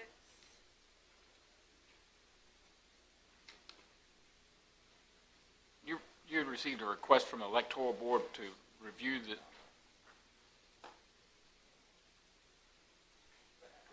McCauley? oh, that's all right, are we ready to move? I'm sorry, number 6. We had received a request from the electoral board to raise the electoral board salary 5% a year for 4 years, and we had brought that before you, and you'd asked us, and Alan went out and researched the counties that were in the salary study to see what the registrar's salaries were and supplements. turn to the spreadsheet that we created. I worked on that after he got this information together. There's a couple of points that I'd like to make as we work our way through. Currently, Dinwiddie, Orange, Prince George, and Caroline all paid the same base salary, $51,059. What you see there is, as we added in years of experience, Dinwiddie's got 16, Prince George has got 19, and then King William's got 1. So we have years of experience all over the map. So we averaged all these things together. So if you look, you'll see that the total salary is averaged out at $62,620. The local supplement averages out at $9,248. But the years of experience also average out at 9.25, so 9.25 years. So the state base salary also averages out at 53. So if you look, what you create is a yearly supplement value of $999.81. So basically you can kind of say the way the average is of all these counties, there's about $1,000 supplement per year growth for years of experience. And so what I did then was I took state base salary plus the yearly value in years of service, and if you multiply that against the state base for Caroline, if you come down that last column, you see that would work out to $55,058. So you could also then look at what they asked for, which is the current salary times 5%, which would be $2,600, $2,665. You see that number in that column, which then, if you add that, equals $55,987. So basically, the difference between looking at all this data and looking at all these averages of 55,058 to just a 5% increase at 55,987. So our recommendation was the 5% increase, although this data does show that there's really no justification for 5% following years. It really shows it's about $999 per year growth in the salary for all these folks in these jurisdictions for years moving forward. So the staff's recommendation would be to adjust that salary 5%, which is a little bit more than the average, but then just look at it based on what the rest of the county employees are getting in future years. And, Can I answer any question? I know it's a fairly large spreadsheet, but the math does work out. Go ahead, Mr. Black. I just wanted to make the motion to go ahead and do the 5%, one-time 5%. Yeah. Do I have a I'll second it. Discussion. I just want to say I think our registrar's done a wonderful job and has certainly earned that. I would support it. So at this point, all in favor, please say aye. Aye. All opposed? So moved. I want to show the record that Mr. Thomas was not here. And Mr. Thomas, yes, stepped out to speak to his constituents. Retroactive, or is it starting now? That was not in the motion. But the request was to January. You certainly could make that retroactive if you wanted to amend your motion to whatever month that you I'd make want it to January. Just, we did that for the other employees. We went backwards. This is not a large amount. And it's been rolling around since February. Well, it took us a while to collect all that county Correct. data. We have to have a revote, right? Yes, you got to revote. We have an I'll amendment. amend my, I'll second. All in favor, say aye. Aye. All opposed? So moved. Good catch, Jeff. Yeah, sorry, we just were presenting the data. Yeah. All right, that takes us to the continued discussion of the budget. Wonderful. I have been requested by a board member to schedule a workshop on the budget, but I will leave it up to board as how they want to handle this. If you want to discuss tonight, if you want to have a work session, budget.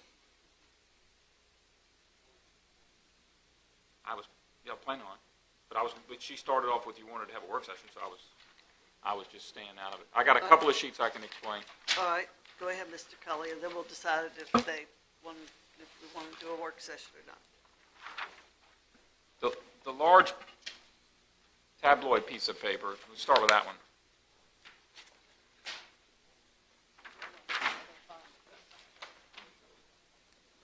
I could have printed it, but it would have been a lot smaller to read. So this is and Mr. Black was the one that sort of mentioned this, and Mrs. Long has mentioned this too, but you came up yesterday about, number of school days. So if you look at the top of this, it's right from these are the two current SRO positions and what they're paid, how much of it's county funded, and what their total salary supplements are. It's just that spreadsheet that we created with all. I printed 10, I think. But anyway. Yeah, I get into where I can't see. So. We currently had recommended in the budget 2 full-times, which was 2 full-times and 2 additional, so about $30,000 in just health insurance benefits. But a question had come up yesterday when we were in the meeting, right after that meeting yesterday, about what if they work the school days, which are 180 school days, and work 6.5 hours, which our current MOU is 6.5 hours a day. How many could we get then? And these, I'm not sure these would be SROs or just regular part-time deputies to guard it. And these would be strictly for the elementary school. I do believe the SROs are important for the middle school and the high school for their interaction with the kids. But I think from the elementary level, I think the data is more that we got to just kind of guard the front door and those type of things, keep people from gaining entry to the building more than there are problems with the actual kids within the building. So there are different dynamics, I think, to the level of the schools you have. So if you do look at what I was able to do, it's 7.5 hours a day, which actually give you an extra hour of coverage for less money than the 2 full-times. You could do 3 or multiples of 3. You could hire 5 or 6 part-time guys. And where I came up with the money, we currently have 10 court security officer deputies, and their average among the 10 is $18.50. So there's some paid lower, but there's some paid higher, but their average of those 10 is $18.50 an hour.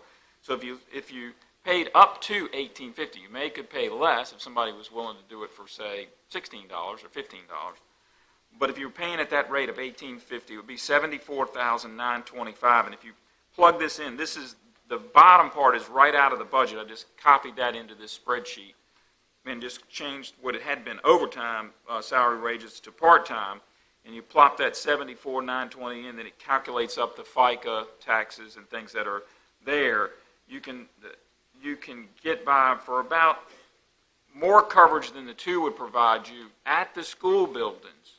Wouldn't be year-round, but when 180 days, when the kids are there, 7.5 hours a day, and you could do that for approximately $103,000 more increase in the school resource or officer budget, depending on whether they took, if you got people working more than 30 hours, they're eligible for health insurance. So depending on whether these are more retired guys like the court security officers, they may not need health insurance. So it's the health benefit I can't calculate. But if you were to do it with 5 guys instead of 3, obviously they wouldn't all be working over 30 hours.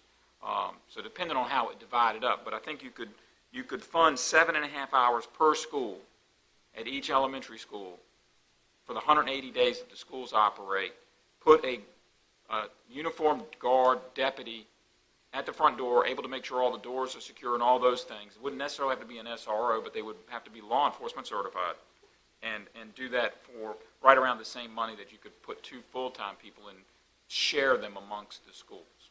So just another alternative to try to see if you could get some coverage there. And like I said, you might even have some money there to backfill some people if somebody was on, one of the full-times had to leave or that type of thing. Any questions with what I got on the sheet? Just out of curiosity, because, I just got a couple of budgetary questions. The SROs, our current SROs right now, we have 2. They're right up here at the top. Yeah, right. They are not in the sheriff's budget, and they are not in the school budget. Correct. Okay. This whole budget, and that got separated. Okay. So we're talking public safety here. That got separated when you first came in. That's correct. Where, just out of curiosity, in whose budget were they in before you came? The schools. They were in the school's budget.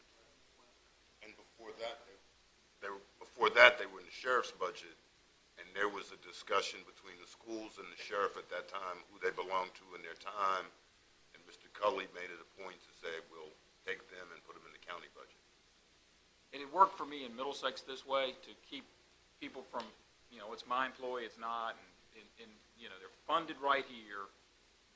This is what they're for. You know what you're paying for these school resource deputies. And I think since we've done it, Dr. Parker's here, I think in Major Mosier, it's worked. The friction that we had over, what's going on and what, But Dr. went Parker away. wasn't here when that original friction started. No, so but I don't think he's had any since he's hasn't been had it, here. yeah. I'm saying, I think both of these gentlemen would speak to that. The way it's budgeted, it has worked as far as that friction that we were fighting on a regular basis until we just moved in a separate budget that says school resource officers. It's in the general fund. So, in the joint work session we had with the schools, I had asked Dr. Parker at the end if he was okay with the 2 full-time SROs, and he said because it was more, and then he said two would suffice. So this actually gets us 3 and gets us all coverage in all the schools. Correct. When the schools are open. Doesn't When get the you schools anything are in open. the summer. So That's it's only. What about summer, like a situation like summer school? If you added more money, then we could, whatever days. I took your days that you spoke yesterday and said it's 180 days. So Right. It's and there's summer 180 school. day, yeah. You still got 2 resource officers that are 180 school full-time. days. We still have 2 resource officers that are They're assigned to right the there. school that They're should be right there there. for summer school, if Right, that's they what would we be. want. They would be there. If Yes. that's what the school wants, right, Right. we have it in one building. Yeah, they don't have it in every building, I don't think. 2 building or 2? 1.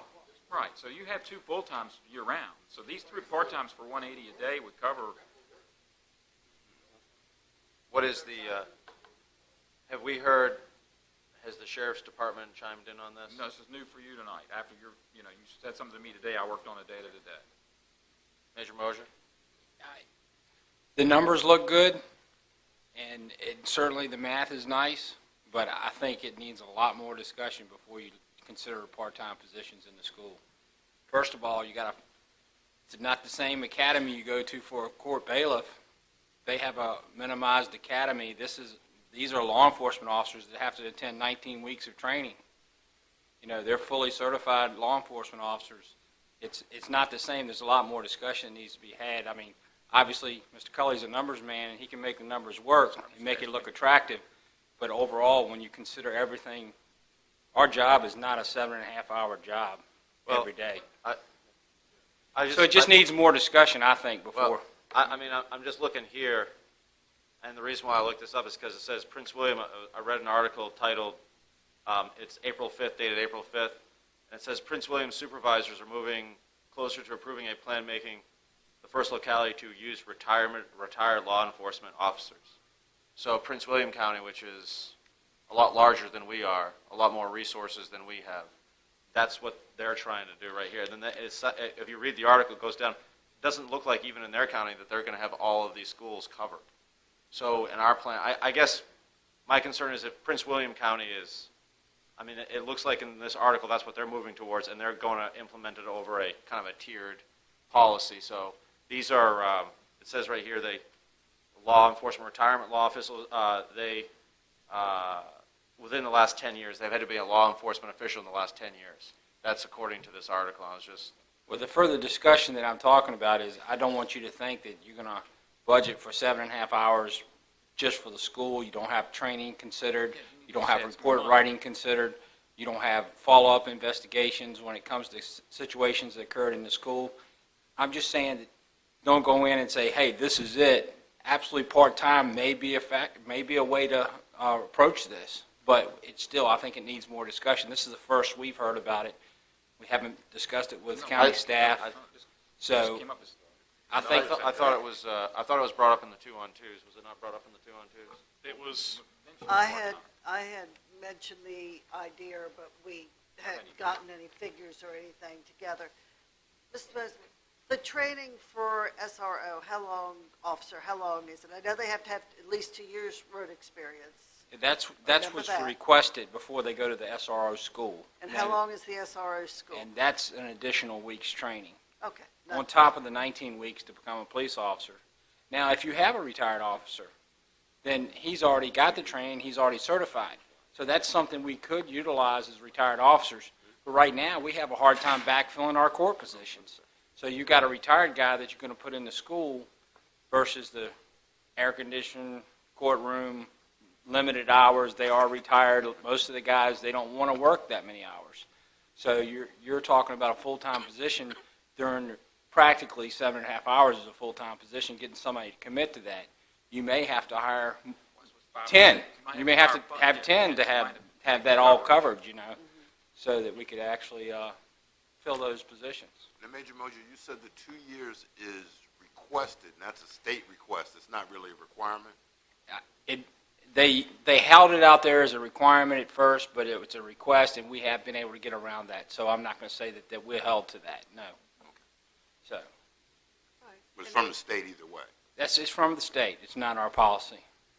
Mr. Forehand, do you have a question?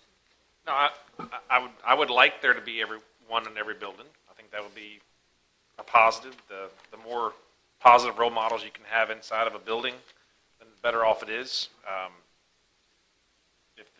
I like the numbers. I know it doesn't give you as much flexibility as what you would have with full-time folks, and I get that.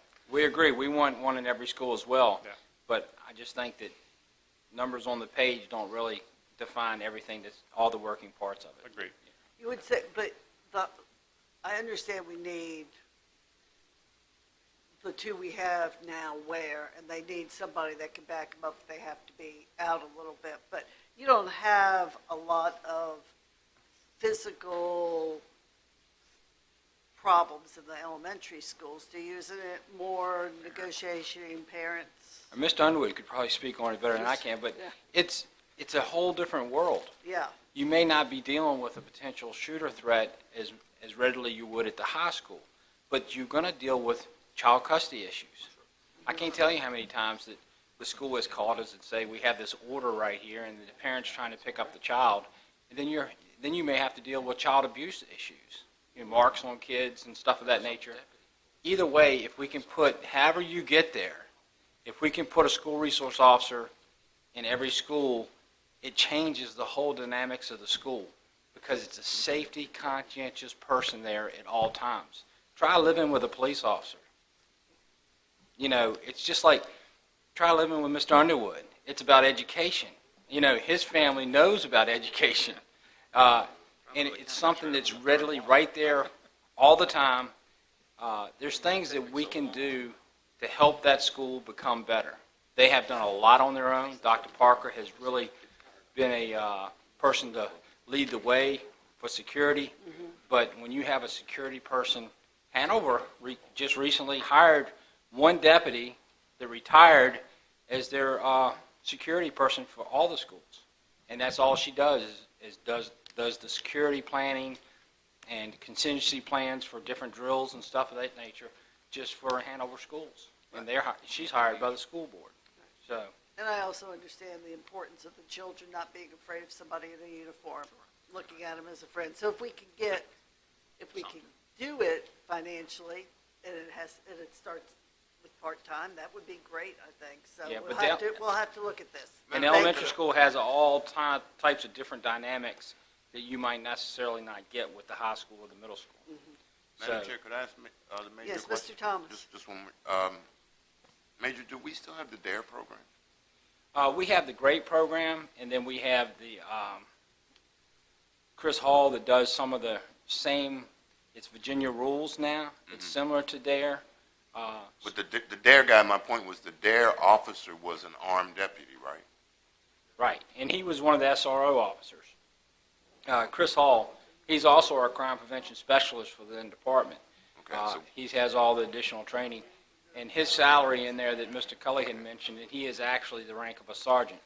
Right. So, we're not doing DARE per se. No, we're doing Virginia rules and the GREAT program, which is a gang resistance program as well. Mr. Underwood? All right. So, Major, just make sure I understand your concern. I mean, we understand that the numbers on the page could change. We understand that. So, your major that's pretty good. Okay, that's right. Your major concern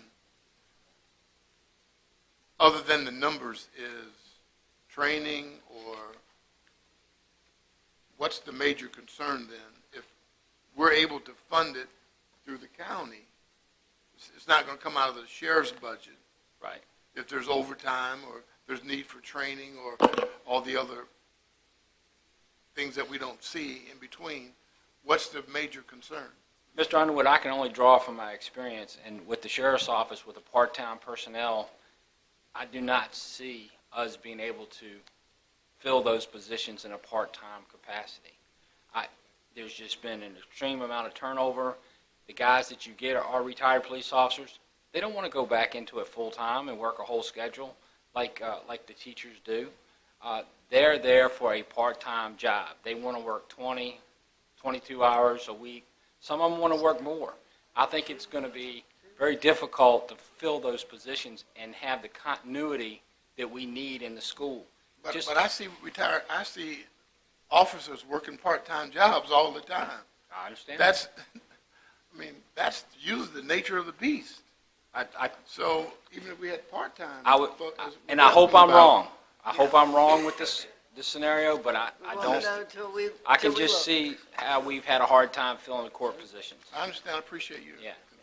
I thank you very Thank much you. for your, I'm glad you were here. Thank you very much, Rachel. All right.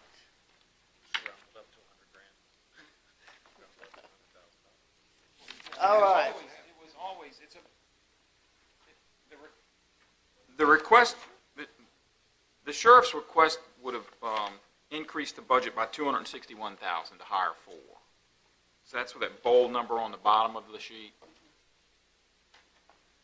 That's department request, FY19. The salaries, the adopted budget for salaries was $87,302. He asked for $259,783.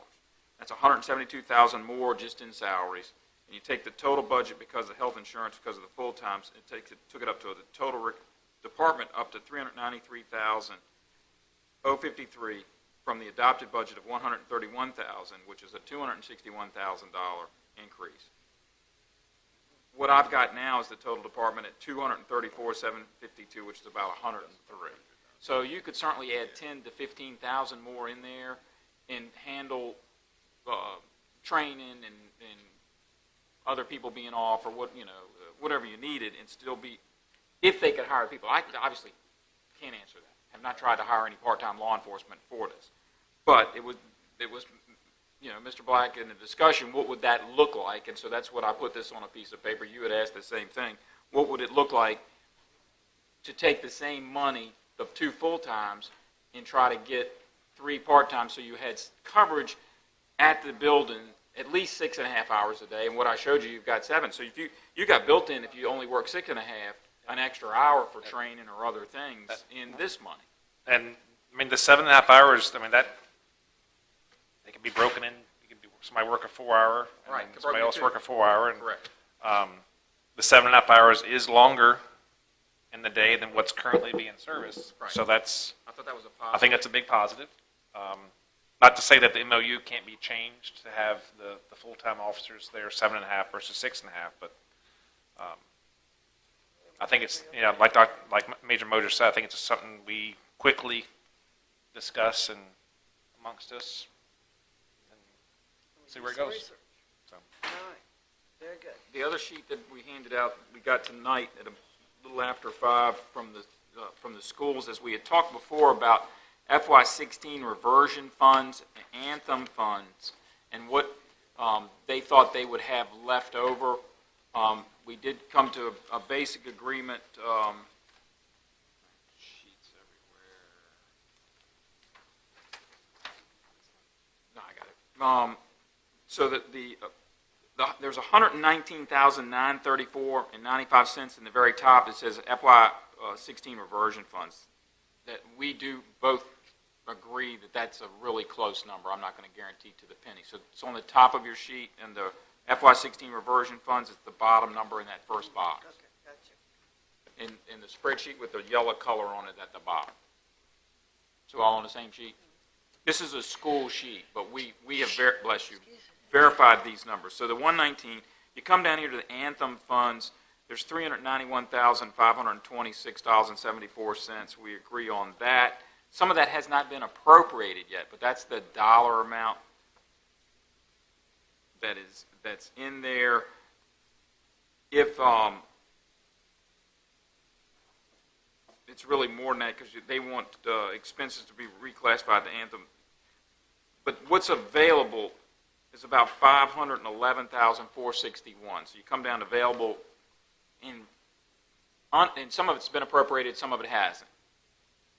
And what happened with the 16 reversion funds is some of those got spent in operations in a prior year and didn't get earmarked. That's what Fran was working with JD on. They're not getting in the right category, so to speak, and were spent out of there. So they would have had leftover money in a different budget, but they spent it. But we've figured out all the expenses, and both sides agree that 119 is the correct number. So basically, they have available $511,000 in reversion funds and Anthem funds. They would like to use $301,961 because their total Anthem increase or health insurance increase, I'm not sure, it's Anthem, but anyway, it's $605,000 for FY19. They would like to pay for the generator and the $50,000 in staff computers that I've got in the school CIP. That was actually cash. That was the only cash CIP money we had. The rest of the county CIP was all lease or borrow of $195,000.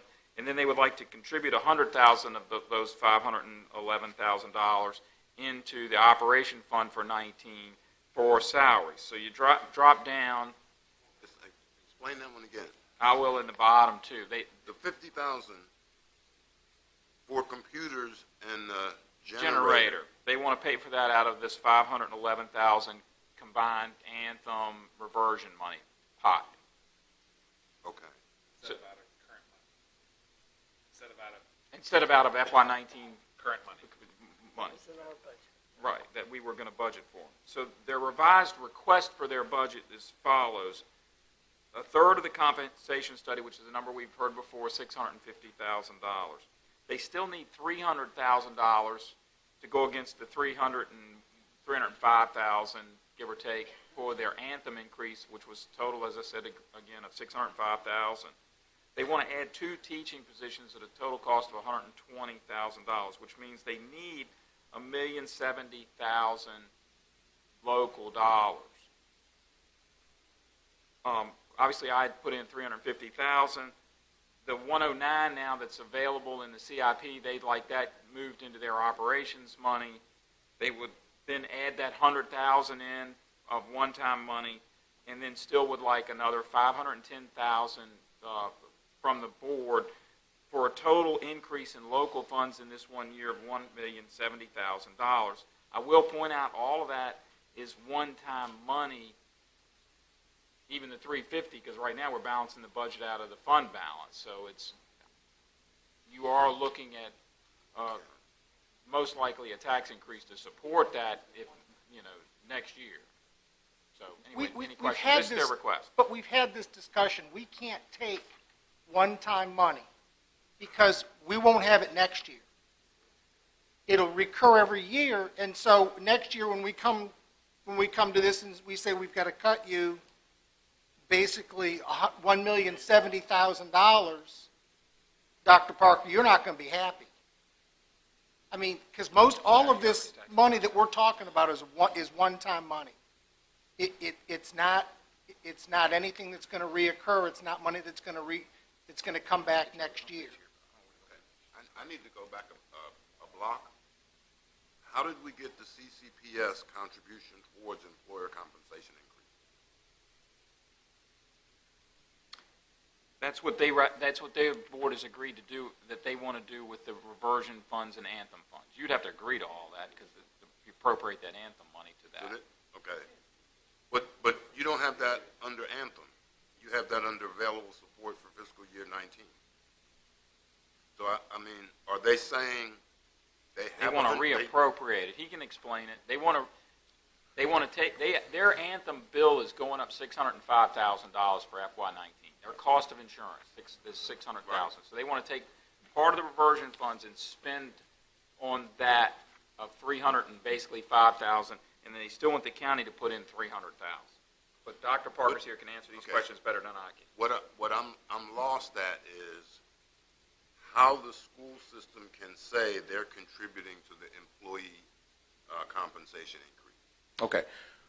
At the workshop, that was the question that this board asked of me when I came to the workshop that night. How much would the school division have to contribute to possibly the compensation? You mean money at the end of the fiscal year? Yes, towards the kind. We didn't have a number that night. So you're saying in June 30th to come?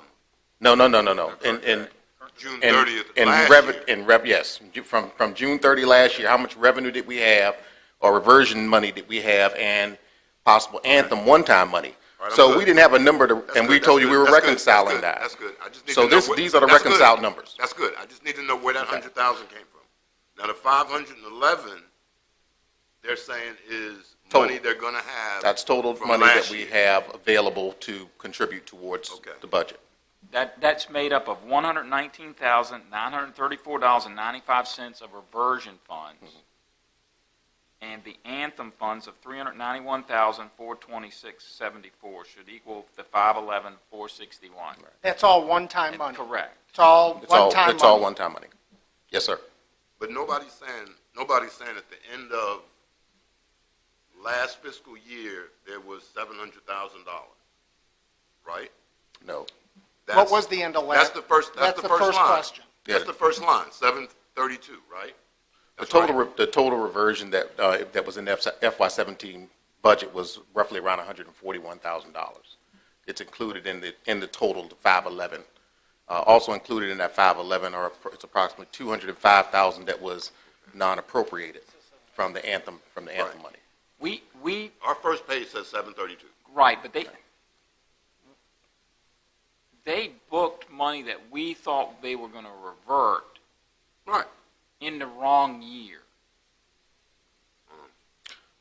Primarily, when we received the appropriations from the county, two large appropriations, Anthem and the FY16 reversion, most of that money was allocated in the spending plan towards capital improvement, CIP.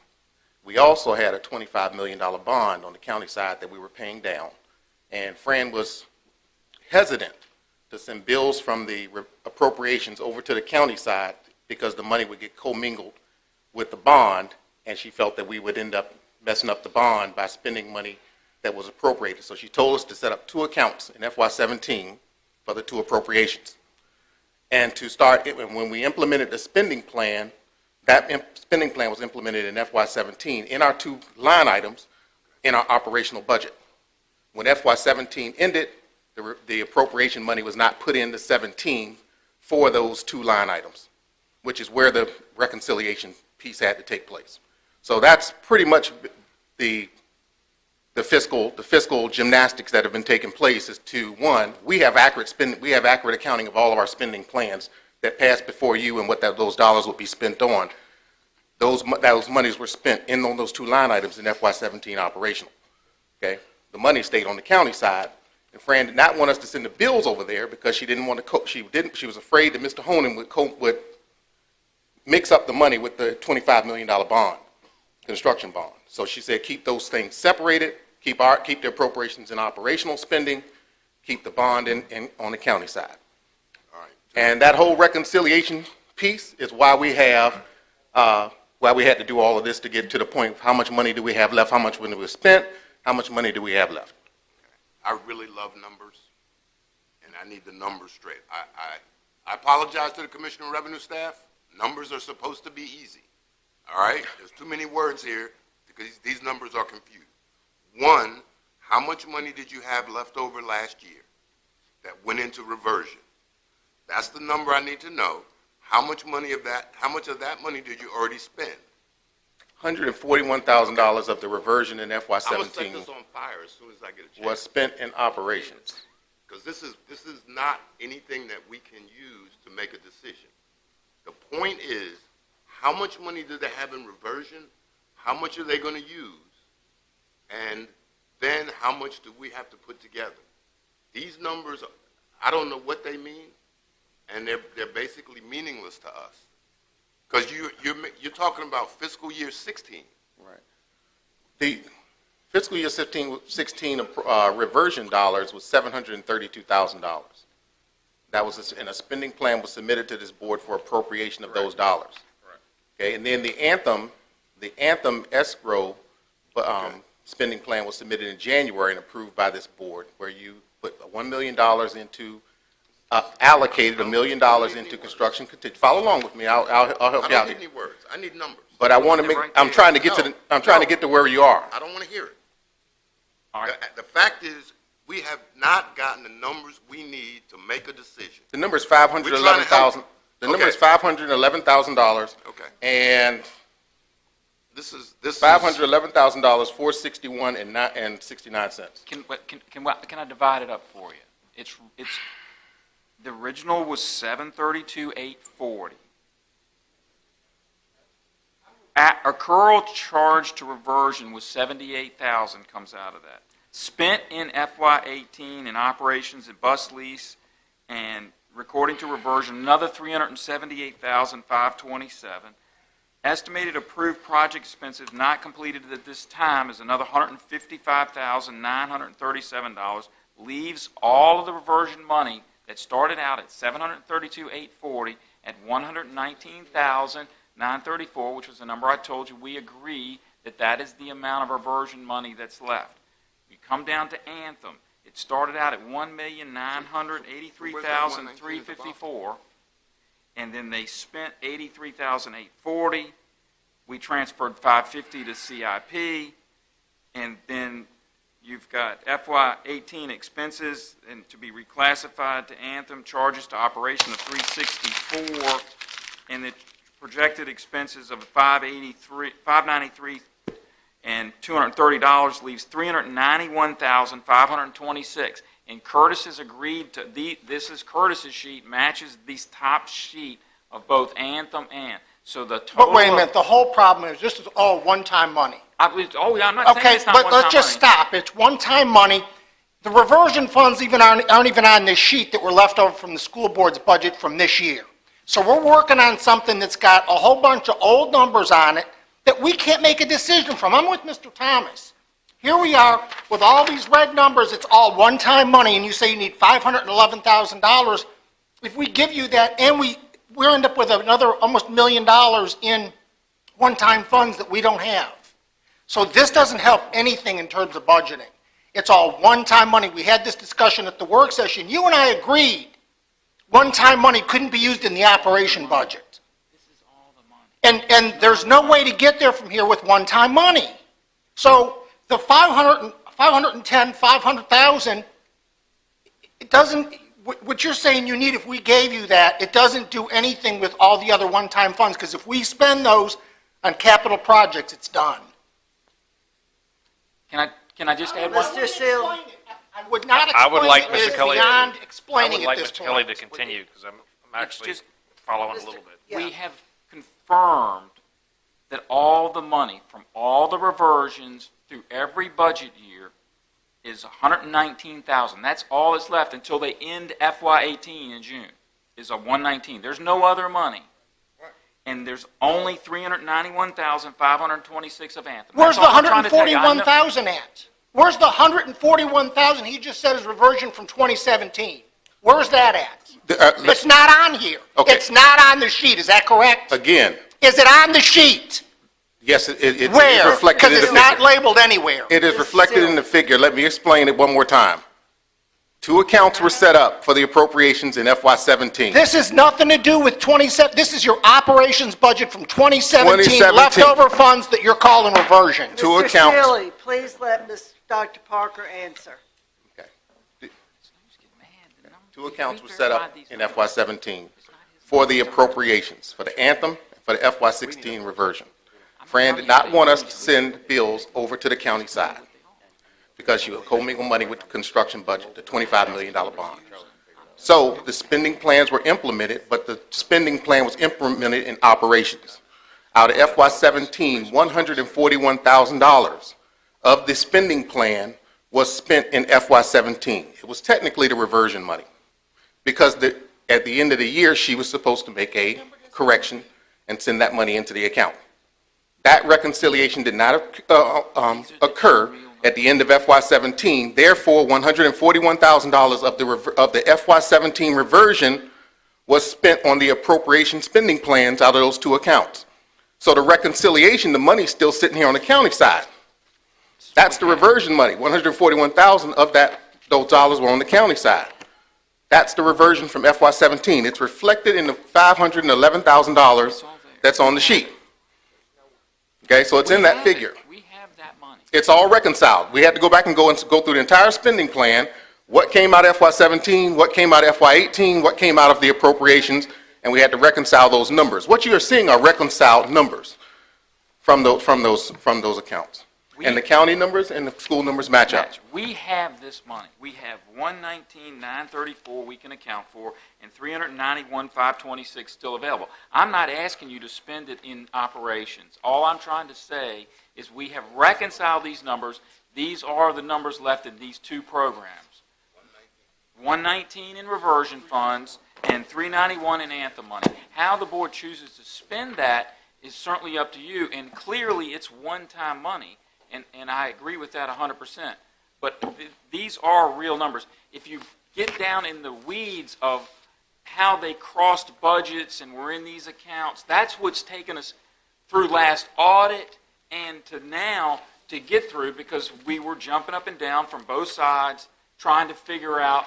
You remember when Fran was talking, they were overspent, and we were trying to figure all that out. And we've finally gotten that. We know we have this cash of 119 and 391. Curtis has verified that. We've been working on it for several weeks with Marcia. So it totals up to $511, $461. And if you want to spend that on capital, that is certainly fine. I'm not encouraging you to spend it, but the numbers in these two things, we agree from the county side that they are right. I mean, and we have the cash. So if you want to get into how it all happened, it's very confusing. On that sheet, there are things that irritate me to no end. How can you take the money from capital for this year and say you're going to use it somewhere else? In operation. That's what he wants. This is his But see, you understand my point? Oh, That's yes, what sir. irritates me to no end. Right. How can you say that? All I'm telling you is... Because you don't have to answer me. That was rhetorical for you. Right. The reality is, if I'm saying I'm taking my CIP numbers for next year, but I've got money to use them for this year, then you've obviously told me some untruth somewhere, because you have that money already. And that's my point. If you have that money already and you have money to do the generator that was in the CIP, how did I get to the point where you can spend that money now? And the budget is so tight all the time. Okay? Right. My mother may have raised ugly kids, but she didn't raise stupid kids. This is their request. My part of this was to verify that we actually had this cash. This is how he wants to spend this cash. This board asked at the last workshop, would we have any money available to put towards the compensation? That was the question. That was the simple question that was asked. That is what we provided, Mr. Cully, to this board tonight. The question I had was, did you have any funds at the end of 2017 that were in the operations budget that weren't spent, that we could subtract from your budget from 2017? And my example was, you had $45 million, you had $500,000 left. Your 2017 budget would go from $45 million to $44.5. I remember that. And we would then take that $500,000, starting with your $44.5 budget, and add the $500 back in, because that way we weren't spending the money twice. Right. But that's not what we've got here. This is, we're going to take Well, we said we all couldn't this do. We said we money. didn't want to do that. That's, if I recall, that was the conversation. I said I wouldn't do that because we Right. can't afford Right. it. It wasn't that I couldn't, I wouldn't. So now we have other two one-time money funds up here that don't show up as whole numbers anywhere down at the bottom. They're all different. And we're saying, oh, look down at the bottom, this is what we have to come to. They don't reconcile at all. They don't even add up. What doesn't add up, Mr.? Please explain. you've got 391, 526. Underneath your revised budget request, nowhere does 591 or 511, 461 show up. It does, I mean, those numbers don't even add up to the numbers down here. Yeah, but this is what's left over, and this is what's No, left. These numbers don't show up down here. They aren't supposed to reconcile. The 511, 461, 69 is the total dollar amount that's available. What the school division was proposing was to take care of the total, and this is probably, this number right here doesn't necessarily add up to 511 because we would have to cover the rest of it. The total increase in Anthem premiums is 605. Okay? Initially, we asked this board to put in 400,000 in the proposed budget. All right? So we lowered that amount to 300 and we split the difference between the two to cover the 605. And you'll see in the bottom chart, that's why that number is 300,000 instead of what we initially requested from your board, which was 400. Okay? We're trying to lower the request amount, and we did that by $900,000 from the initial request. Our initial request to this board was $1.9 million. So if you see now we're asking for $1,070,000, we lowered that by $900,000. Now how we did that, we lowered that $300,000 to that $400,000 down to $300,000. We also took the $109,500 that was going to be used in Mr. Cully's CIP budget and took money from that 511 to pay for that. And you see that in that second chart that Mr. Seeley's talking about. We also said, if this board is willing, we also have $100,000 available to put towards the compensation plan for this year. We know it's a 3-year plan, and we know we have to fund it. So the question I was asked, and I was asked that by more than one board member, okay, would we have money to put towards funding the compensation plan for this year, which is why I'm coming with the dollar amount tonight. You don't have to accept it, but that's what I was asked to do. So with that being said, it is one-time money. And yes, and I think Mr. Thomas suggested, well, what if we do a delayed payment, delayed raise partially through the year? Would that lower the 650 down to a lower amount for the year? Yes, it would.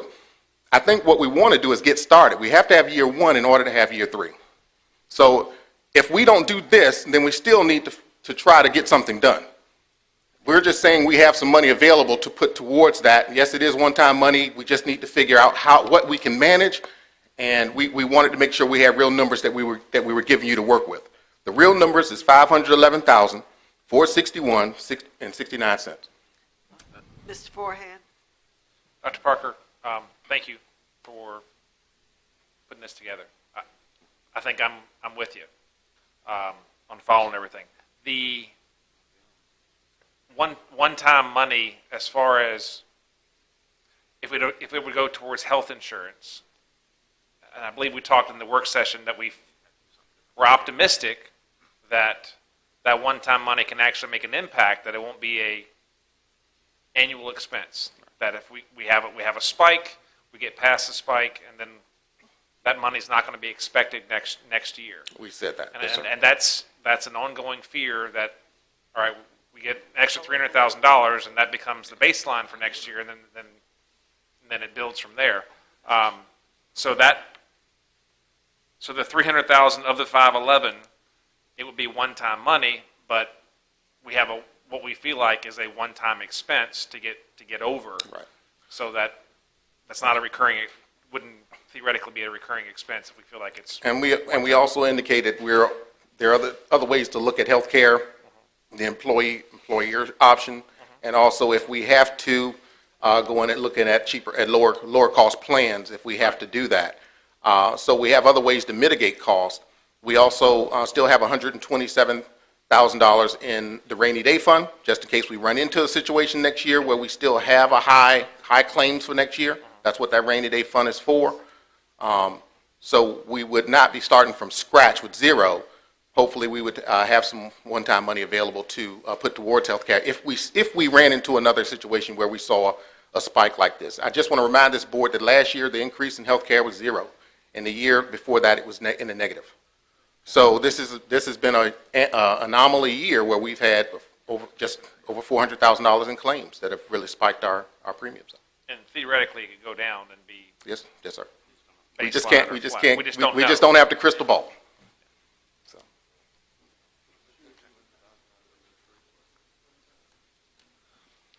All right, gentlemen, any other questions? I We want a mean, work session?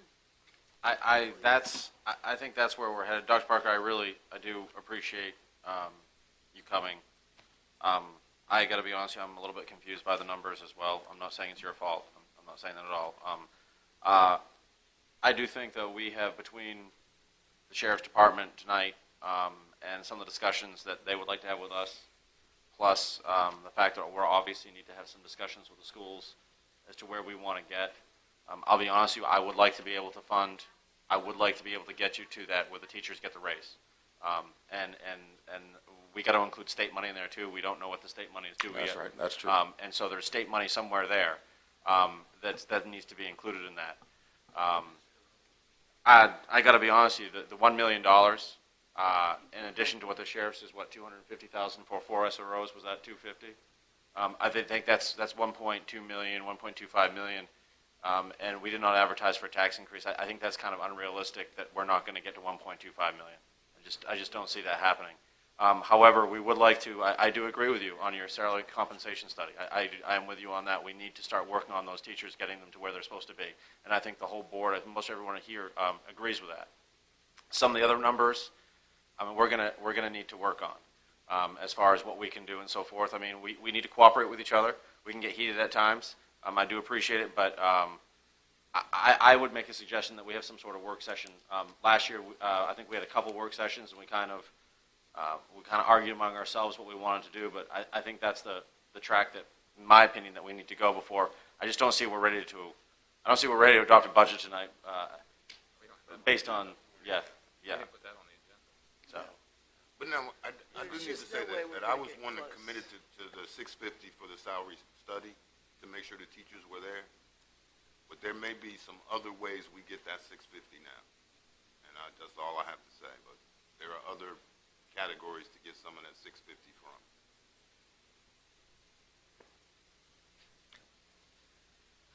All right, can we let Dr. Parker go home? Well, I just want to say I apologize that we couldn't be more transparent with everything. That we had a lot of reconciling to do, but we wanted to be accurate, and we wanted to make sure that that we reflected the real dollars that are available. I can assure this board that every dollar that was spent on both appropriations were spent on exactly what we said they would be spent on, and we just needed to make sure that we had all of the accounting in place to make sure we had an accurate dollar figure to bring to you tonight. My board, and I can say this for the board because we met last night, they are committed, if need be, to putting that money towards the budget if it will help come to some resolution for this board. Now, how you do that or what it will look like, that's up to your decision, but we wanted to make sure we gave you an accurate accounting of what's available should you need to use additional revenue from the schools to make your budget work out. And Dr. Parker, my The chair has the floor. Thank you. Thank you, Dr. Parker, very much. And I want to thank staff for working on these figures and getting this done so that when we have our next audit, we've got a clean, we Yes, know ma'am. we're moving right, we're moving in the right direction together. It's just, as I said before, we don't print the money, we just got to do the best we can with what we got. Mr. Seeley. And Dr. Parker, my frustration with this is that it's April, the books closed 30 June, and we're still reconciling numbers for the school division in April. And Mr. Finney, I know, has got a pile of things to do, and we've talked about one-time money at every meeting we've ever had. I can't think of a meeting that you and I have been at that we haven't talked about one-time money. By now, we should understand the effects of one-time money. When I see a lot of one-time money going into a budget, we can't get there from here because we can't give it to you, or next year when we take it away, you will have an ever-loving heart attack when you see $1 million removed from your budget. If it's not real money, if it's one-time money, it needs to be capital. We may be able to do insurance with an agreement. We agreed to that. But the rest of this, in terms of being able to turn it into salaries and taking maintenance money and equipment money and taking it out of capital and putting it into the operations budget, just sets us back. And we've done that too many times over the years, and it doesn't get us anywhere. And everybody goes, oh, well, the maintenance money is the first to go, and we can't go there. Thank you, Madam Chair. Madam Chair, let me have Yes, one Mr. comment.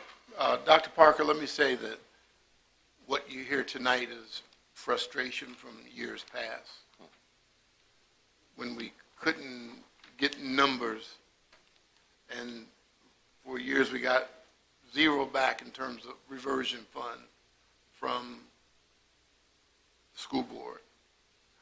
So we couldn't get numbers to work with. That's the frustration. We want to do all that we can to make sure that you have the numbers that the money you feel you need to operate the school.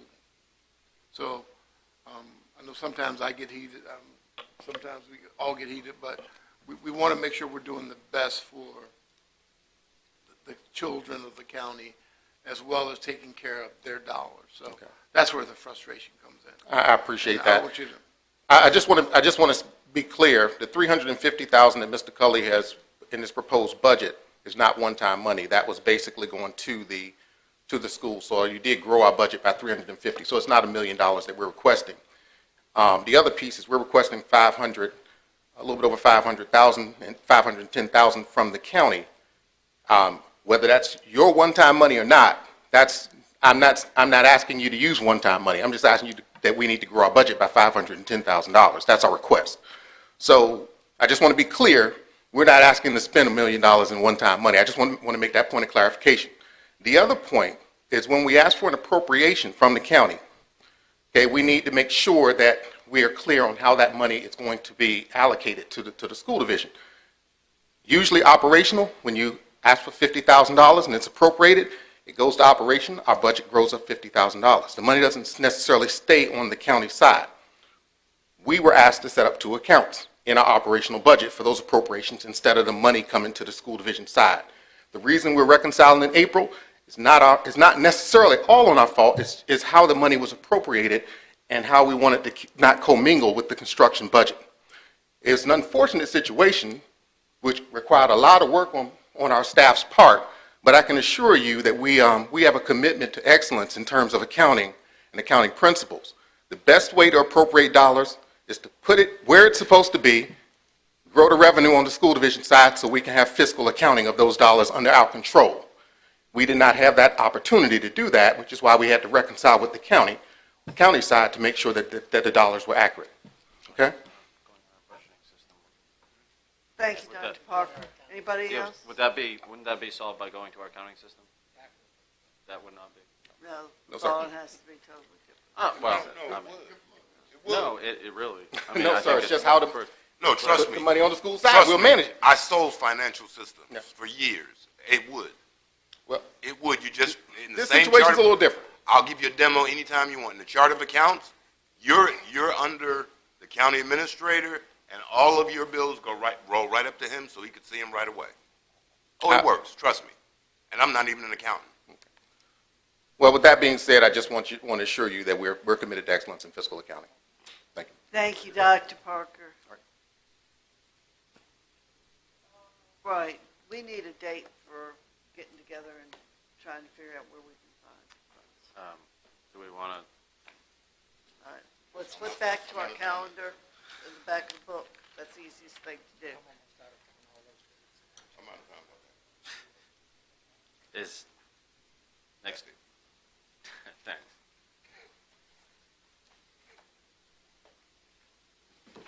All right, everybody grab their cell phone. 17th? A week from today? You don't think we're not going to get any miracle money before or sooner or later? Does that work for everybody? Nope. 17th is 16th. We got GWRC. Yep. 17th is how many people could do the 17th?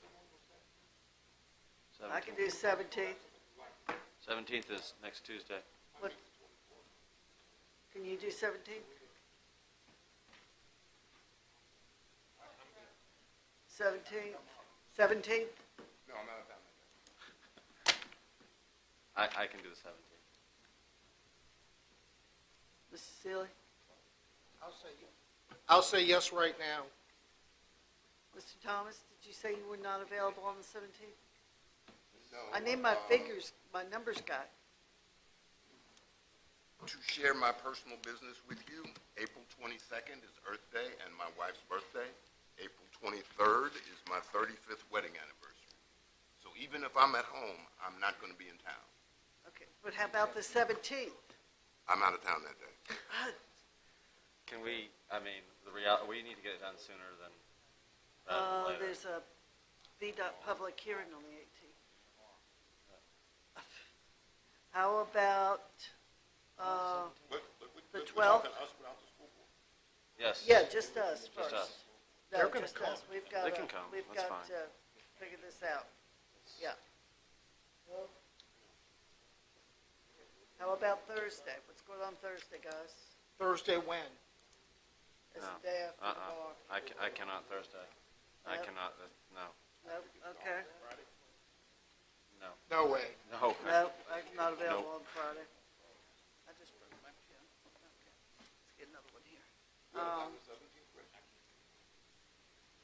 All right, we're just going to go through. All right, 11th, tomorrow's out, 12th's out, 13th's out, Just can we- 16th's out, 17th's out, 18th. 17th's not out. 17th? Yeah, he said he'd try to make it. 17th for staff? 17th, work session, budget work session.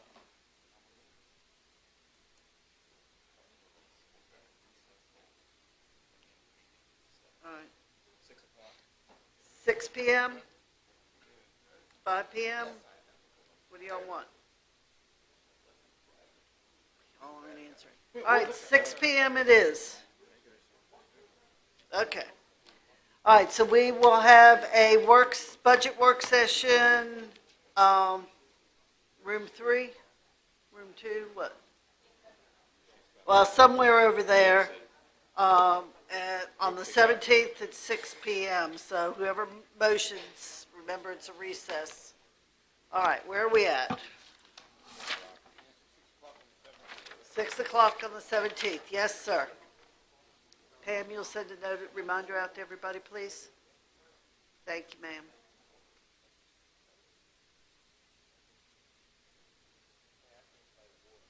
All right, let's move on to new business, the review of the policy guidelines, number 8.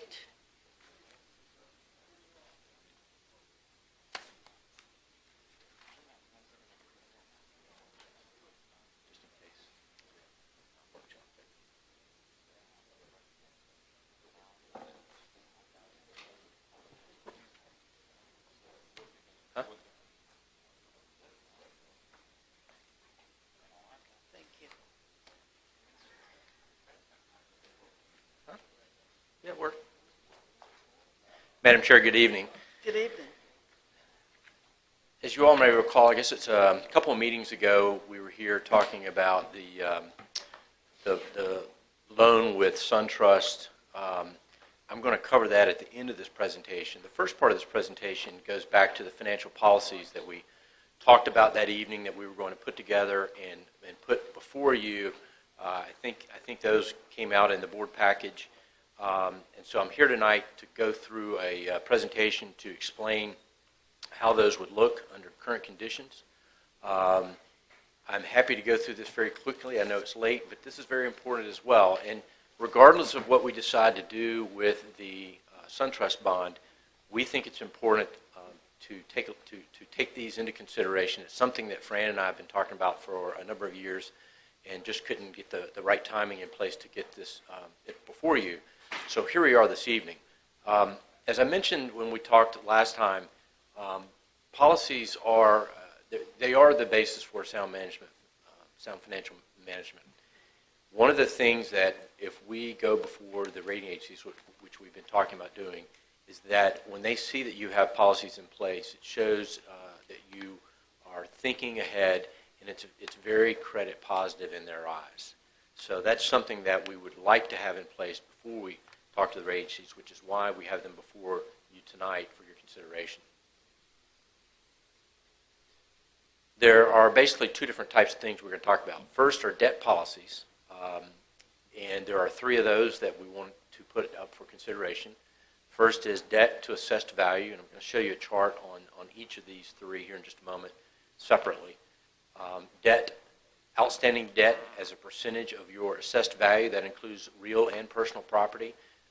We're proposing a level of not to exceed 3%. Debt service to expenditures, basically it's a calculation of your annual debt service that you are paying each year divided by your budget, and that would include not only the general fund but also the school operating fund, less of course the transfer, so we're not double counting.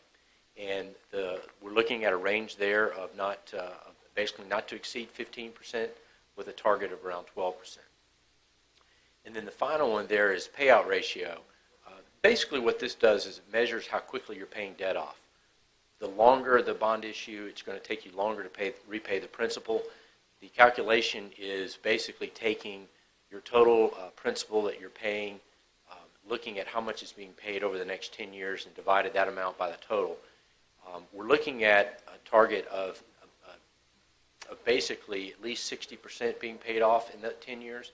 But we're going to look at it at the end of the 5-year capital program. The reason we do that is if you have a very large project that comes into your CIP, it can really skew that payout ratio. And so as a result, we want to make sure that we don't box ourselves in with one project that may pop up in the future.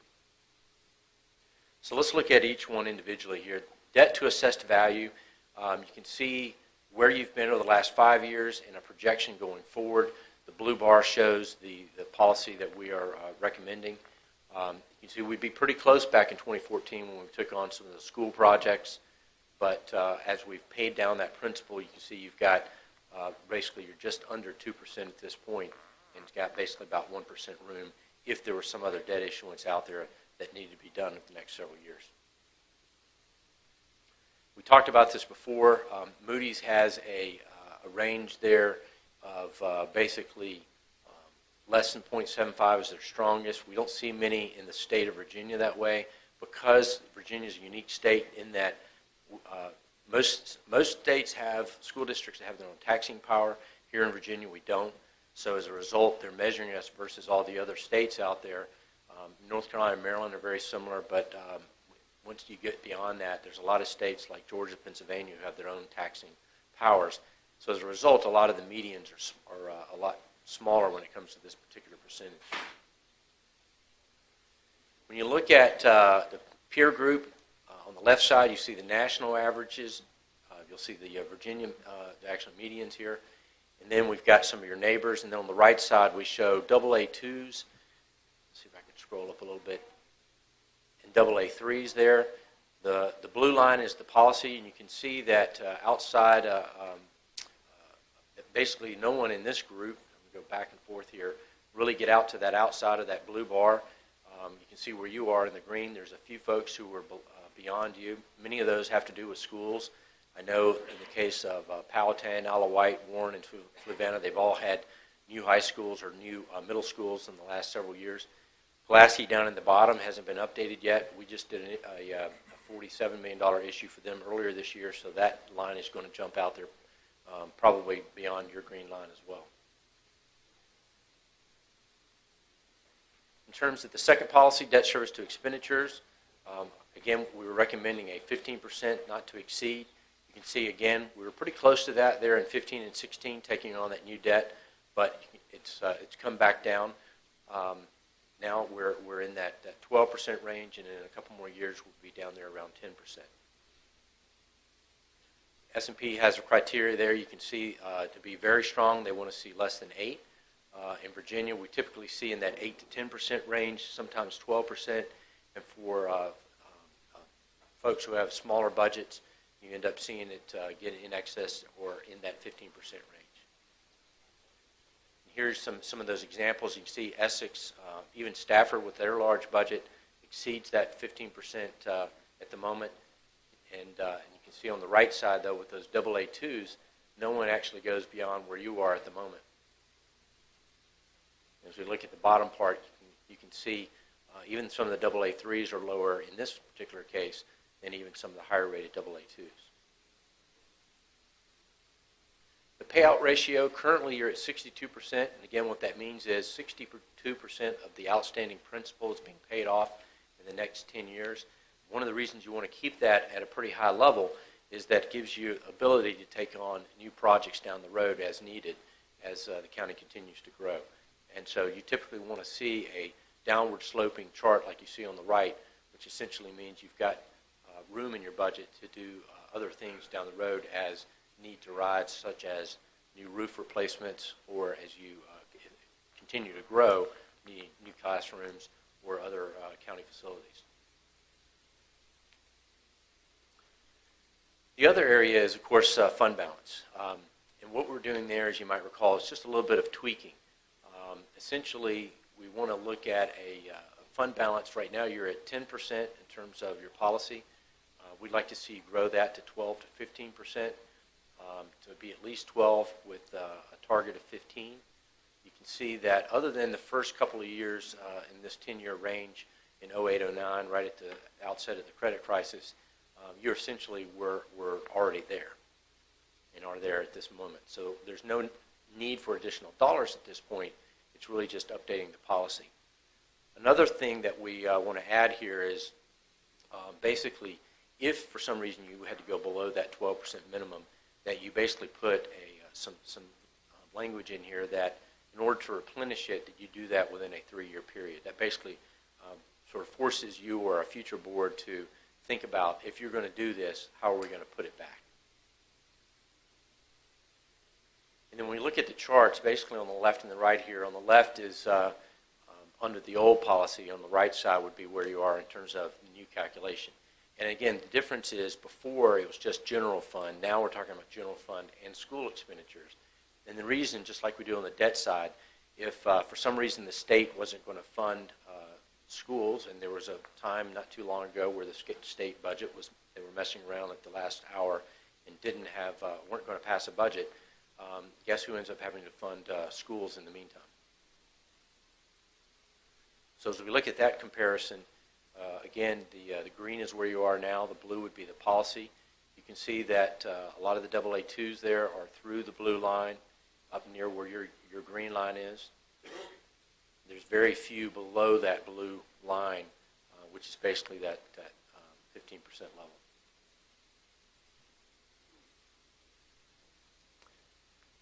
And then finally, a couple other policies. These are really more reporting. They like to know that you are getting, at least on a quarterly basis, budget to actual reports.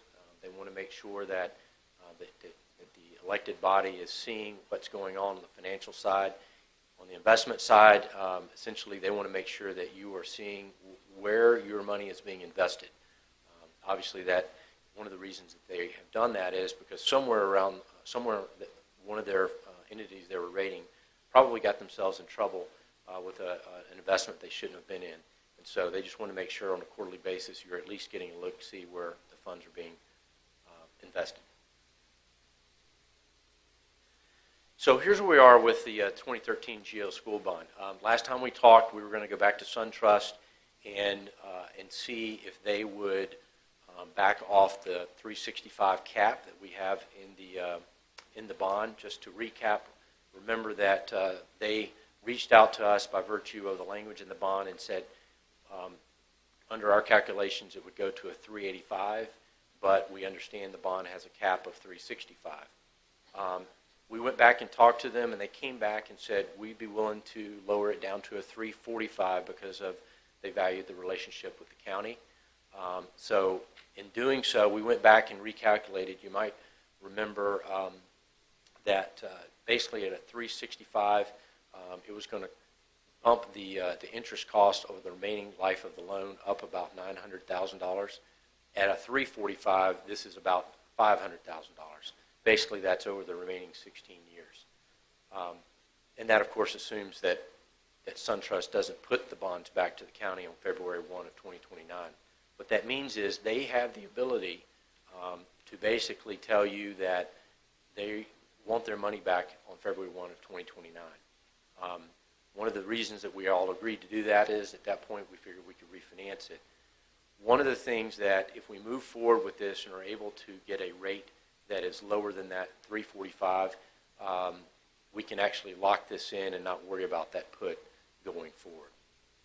Just to give you an update, interest rates have been hanging in there, so that's a good thing for us. We are still around that market estimate of about $900,000 of what I'll call, in parentheses, savings. That would be over the, even now, the lower 345.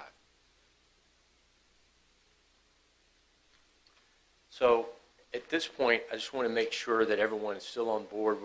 Our plan would be to continue moving forward unless there's someone who thinks otherwise here. We are looking at a schedule, tentatively working with staff, of trying to get this done around the end of May. It's kind of what we're shooting for, maybe closing in early June.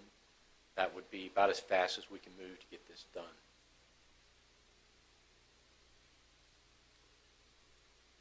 But I think tonight what we're really asking for is within your board package are the actual written verbiage that we'd like for you to consider adopting for those fiscal policies, so that when we do talk to the rating agencies, what we're looking at is sometime toward the end of this month or very beginning of May, we'd like to have those, be able to share those with them and let them know that those are adopted board policies. Madam Chair, that's all I have. I'm happy to answer questions at this point. Thank you very much. Mr. Thomas? Mr. Rogers, what's the VPSA rate right now? VPSA will be selling their bonds on May 1st. I don't know off the top of my head what their particular rate is. I can tell you that one of our clients up in Maryland, who's AAA rated, issued 20-year debt at a 306 just last week. Okay. And you know, we had discussions about this before the board meeting started, and the VPSA, which has been our preferred way of doing business for large loans, is normally lower, normally fixed rate over the term. Right. However, we didn't apply early enough to do May.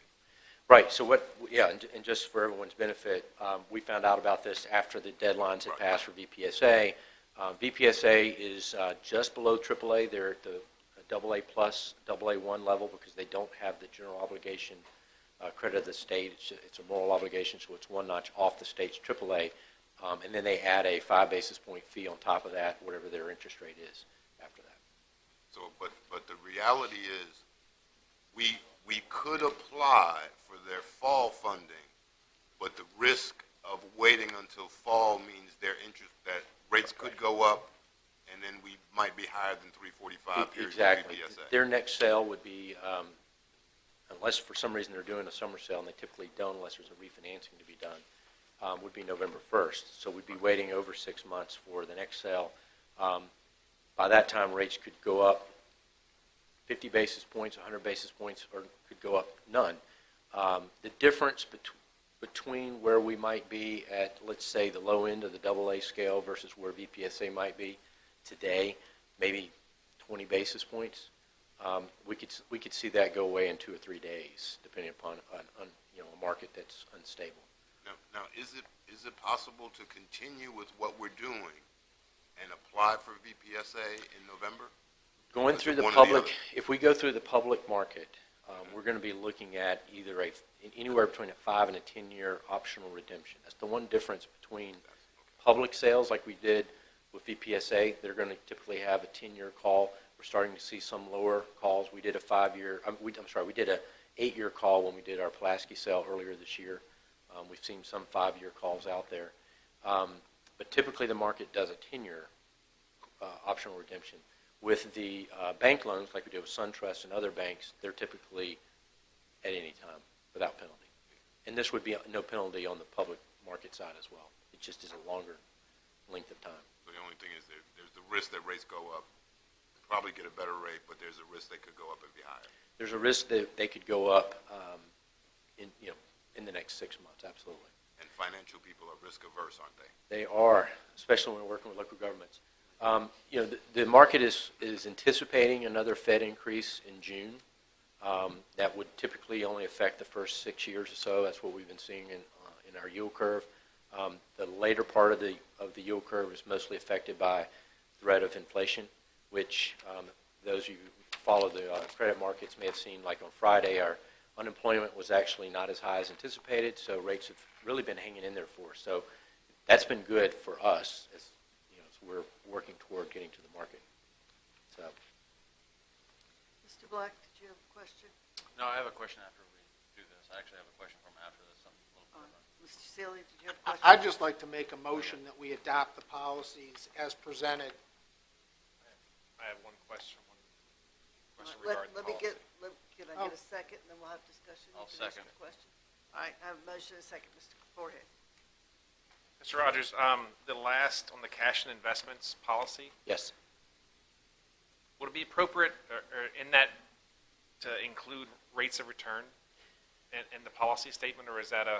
Typically, we don't have rates of return as much as we might put something in a policy. And we're happy to work with the treasurer on policies there, like that would say you wouldn't invest in something below a certain rating.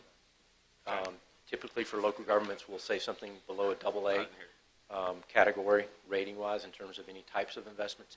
The state, the Commonwealth's code prohibits you from doing certain investments anyway as a government, and so we usually start with that.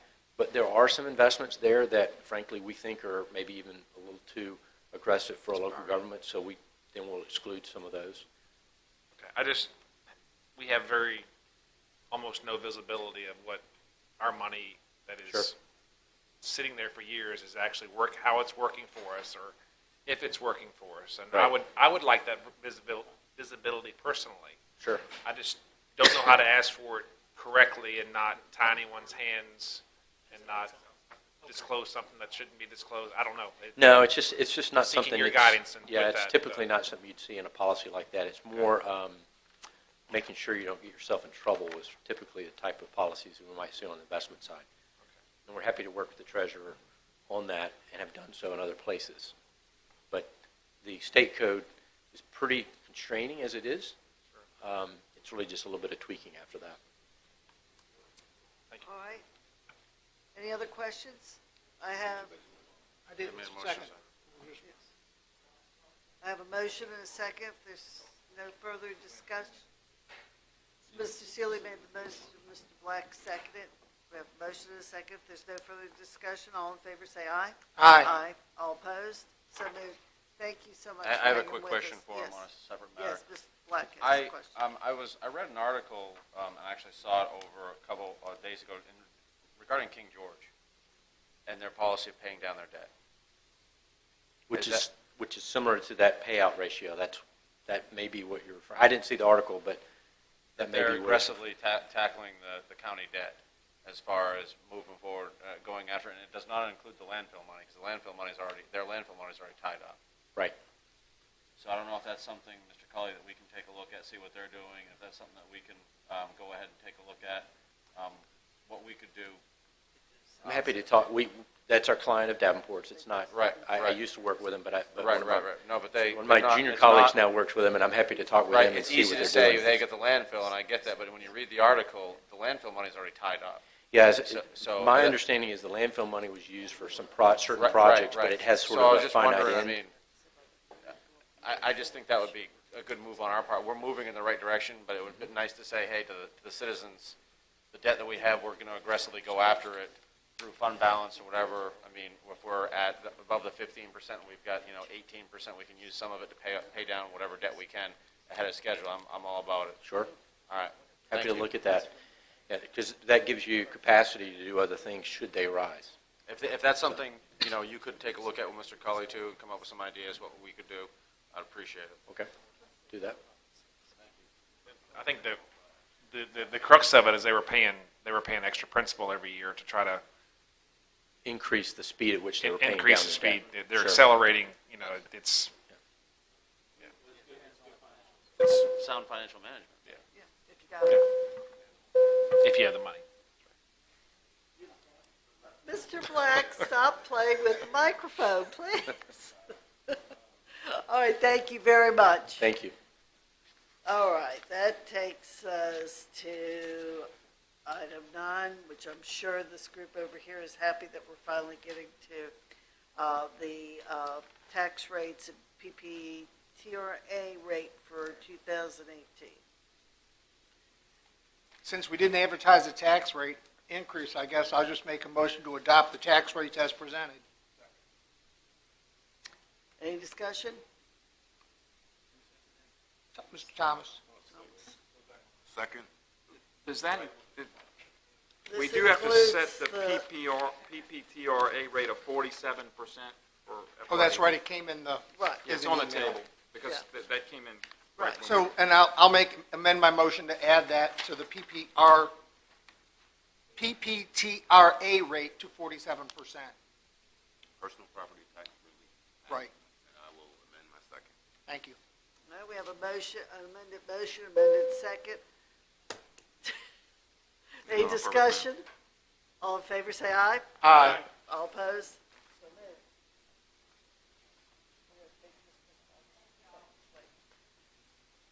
Thank you all for hanging in with us Tom, this get to work. evening. Get to work. Yeah, now we sent you home with lots of work. Appreciate it.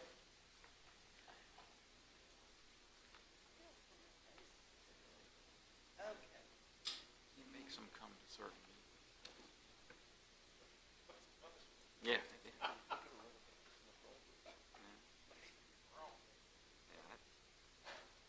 All right. New business, adoption of the FY 2023 capital improvements program.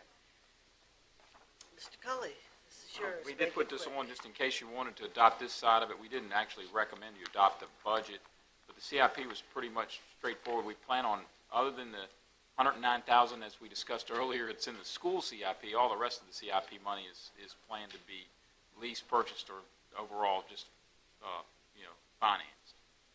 So it's affected in the rest of the budget. Something in here you don't want to do would lower the finance payment out of the budget, but it would be very change the transfer from the fund balance wouldn't affect it much. Mr.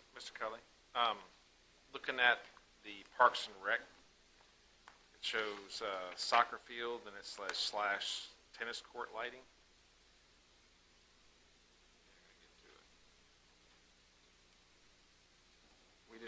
We didn't recommend funding any of that. Agreed. I'm not sure why they were combined because they're distinctly different.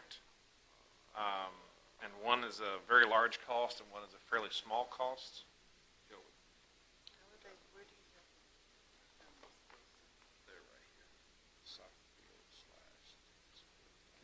Can you help with the Parks and Rec CIP? Did y'all have any?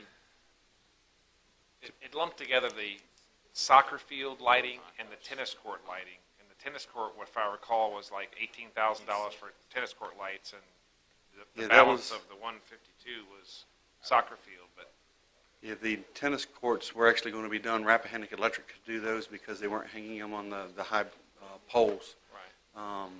Off the top of my head, I do not recall what those costs are. Well, they were merged together in this document. CIP's a 50.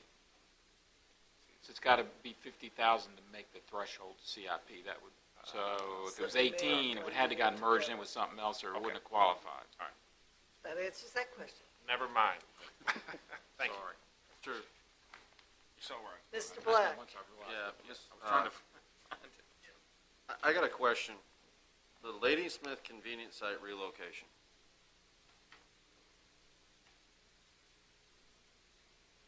What is the plan moving forward with this? Like, what is the timetable on this? Because we punted the football last year. We have to find a suitable location. Mr. Wilson's working with us trying to negotiate a 5-acre site nearby. We don't want to say any more in open session.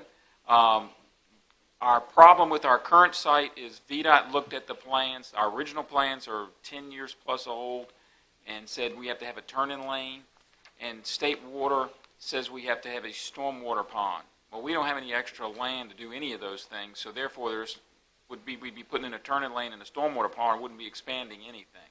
So we have to have a new piece of land. And so we are trying to find a piece of land suitable in the area.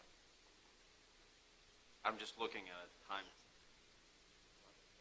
I'm looking at a timetable as far as when are we?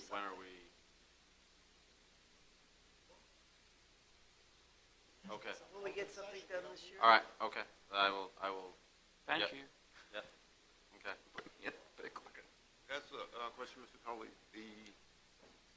In the school board infrastructure part, they've got the replace generator, but they've also got the replace gym floor right after that. And maybe Mr. Forehand knows, how much was the gym floor for here? Wasn't that like 20,000? It wasn't here. It wasn't here. It was Ladysmith Gym. 20 grandish for that floor. Yeah, we included some other things, but the floor itself, to redo this floor with a wood floor here was about $75,000. You had asked about the dead spot, and we had gotten the estimates back. Oh no, I'm not talking about here. That was my mistake. Okay. We're doing Ladysmith gym floor. Yeah, I think the it was old like Ladysmith. $28,000 just for the floor, and then we included in doing the acoustical baffling for noise also. And you had to cut a joist out and all that was Yeah, included. additional money to do that. My point is, wouldn't it be cheaper if we did the same thing at the middle school? Because we said we were going to replace that when we found out a month or so ago, right? Wouldn't that be cheaper than the $50,000 you got approved in here? I recommended that move 1 year. So that was a. But I mean, we said we were going to do it.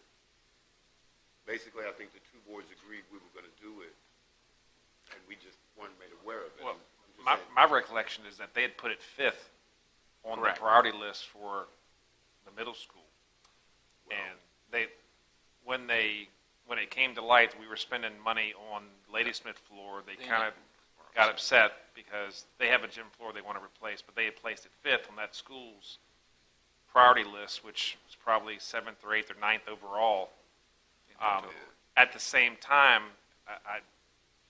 that would be a cheaper option. I don't know if that's the best option for that building, because that type of flooring, if you spill liquids, You got to get it up. then it's not as easy to get up.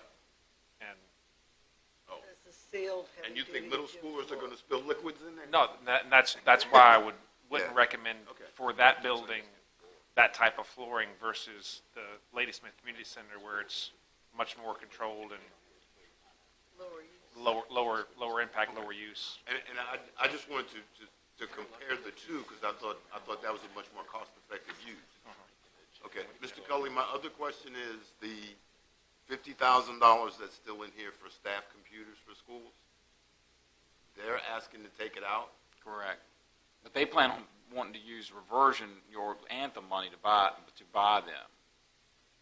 Okay. Still, the point is, and I discussed it yesterday at the school board meeting with their IT person. Correct. How many they buy at what cost? How many do they buy at what cost? And his point was he had to buy the best there was because there's no replacement schedule. Never heard such. I just repeat what I hear. I'm not making a judgment. But the point is, we can still buy $400 computers from Best Buy off the shelf that will last 4 or 5 years. So, If you buy a name brand machine, they're normally going to go 5 years. well, these were Dell name brands or whatever, HP. What normally fails is a 3-year warranted hard drive is going to fail at about 3 years and a month, versus a 5-year warranted hard drive that'll go 5 years to 7. And that's just been my experience that I had a lot of hard drives fail right after you pull them out and you go, oh, yeah, it ran out of warranty a couple of months ago. But the rest of it will last forever. Power supply eventually die, but you're right. 5 years should be not that much trouble. And with the school having a closed network, they can back up everything, and who cares if the disk drive dies? Well, yeah, no, I agree. Yeah, I mean, yeah. So, can we pull that to the county side? Because this is it's really a maintenance issue again. Can we pull that to the county side and say, here, the county's buying these computers? I know the school gets a better rate probably than us. But I just, we're really not being efficient with our spending, and and that's a problem that just gets multiplied year after year. So maybe I guess that's something for the joint session. If that's what we're going to have. They like You could certainly, trying to think of,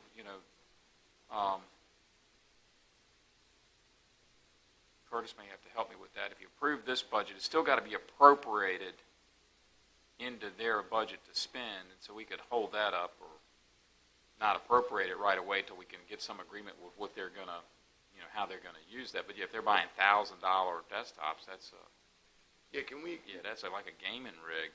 There ought to be some kind of way we can help them make better purchases and things, and that's all I'm trying to do. If it means we get the invoice or the PO request before they actually buy it, maybe that helps.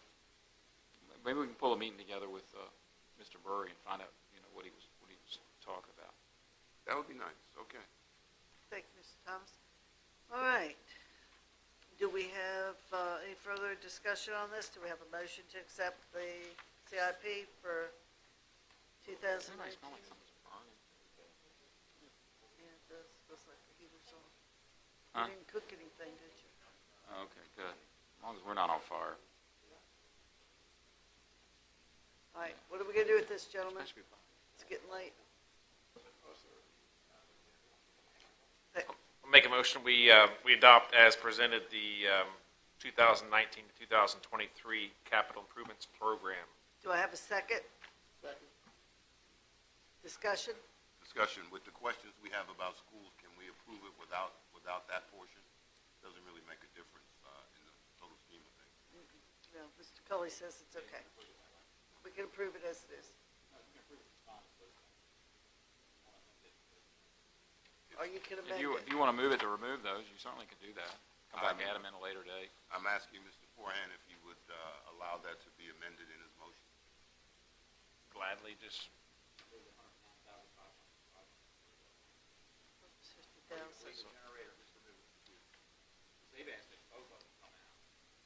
Well, why don't we just ask if we're going to try to meet with the schools, why don't we just ask to pull out that whole section of CIP and so I'll withdraw the motion and just wait on this till next meeting. it's not critical, that's fine. I withdraw my motion. Thank you. And then All you right. express the concerns we have. Then we will continue that, forward that to next month's agenda. All right. That brings us to status and calendar. Oh, Mr. Sheba, Mr. Forehead has a question for you, if you would, before we get into this. It's across the road, they're burning leaves. I was gonna say, we Just didn't wouldn't have to look. put the They're building burning on leaves fire. across the road. The At a certain time of night. softball field at Ladysmith Community Center, is that still, We're still working on that. We're supposed to have a bid by the end of the week. okay? Just to know The if original contractor that was going to do it had an issue, and Yep. he's pulled out, so we tried to get two other ones. We've got one now. It's supposed to be getting us priced by the end of the week. I just hadn't heard any updates in a while, so thank you. You're welcome. All right, that takes us to our calendar, correct? Correct. Remember to add onto your calendar the 17th at 6 p.m. for our budget work session. AP Hill, Earth Day on the 26th. If anybody is interested, there is a executive steering, AP Hill Executive Steering Committee, what do we name that thing? Anyhow. Yeah. Yeah. One of that those. is one of those, tomorrow at 9 o'clock. 9 o'clock. If anybody would like to show up for that. Staff meeting or Staff meeting at 10. Carolina Little League opening ceremony is 9 o'clock on the 14th, this Saturday. regional fire school. Regional Fire School is at 8. Starts at 8. Saturday and Oh, Sunday. hazardous waste collection day. Hazardous at, waste this- collection. This site and Ladysmith Community Center site, 9 to 12. I should know 9 to that. 12. Thank you.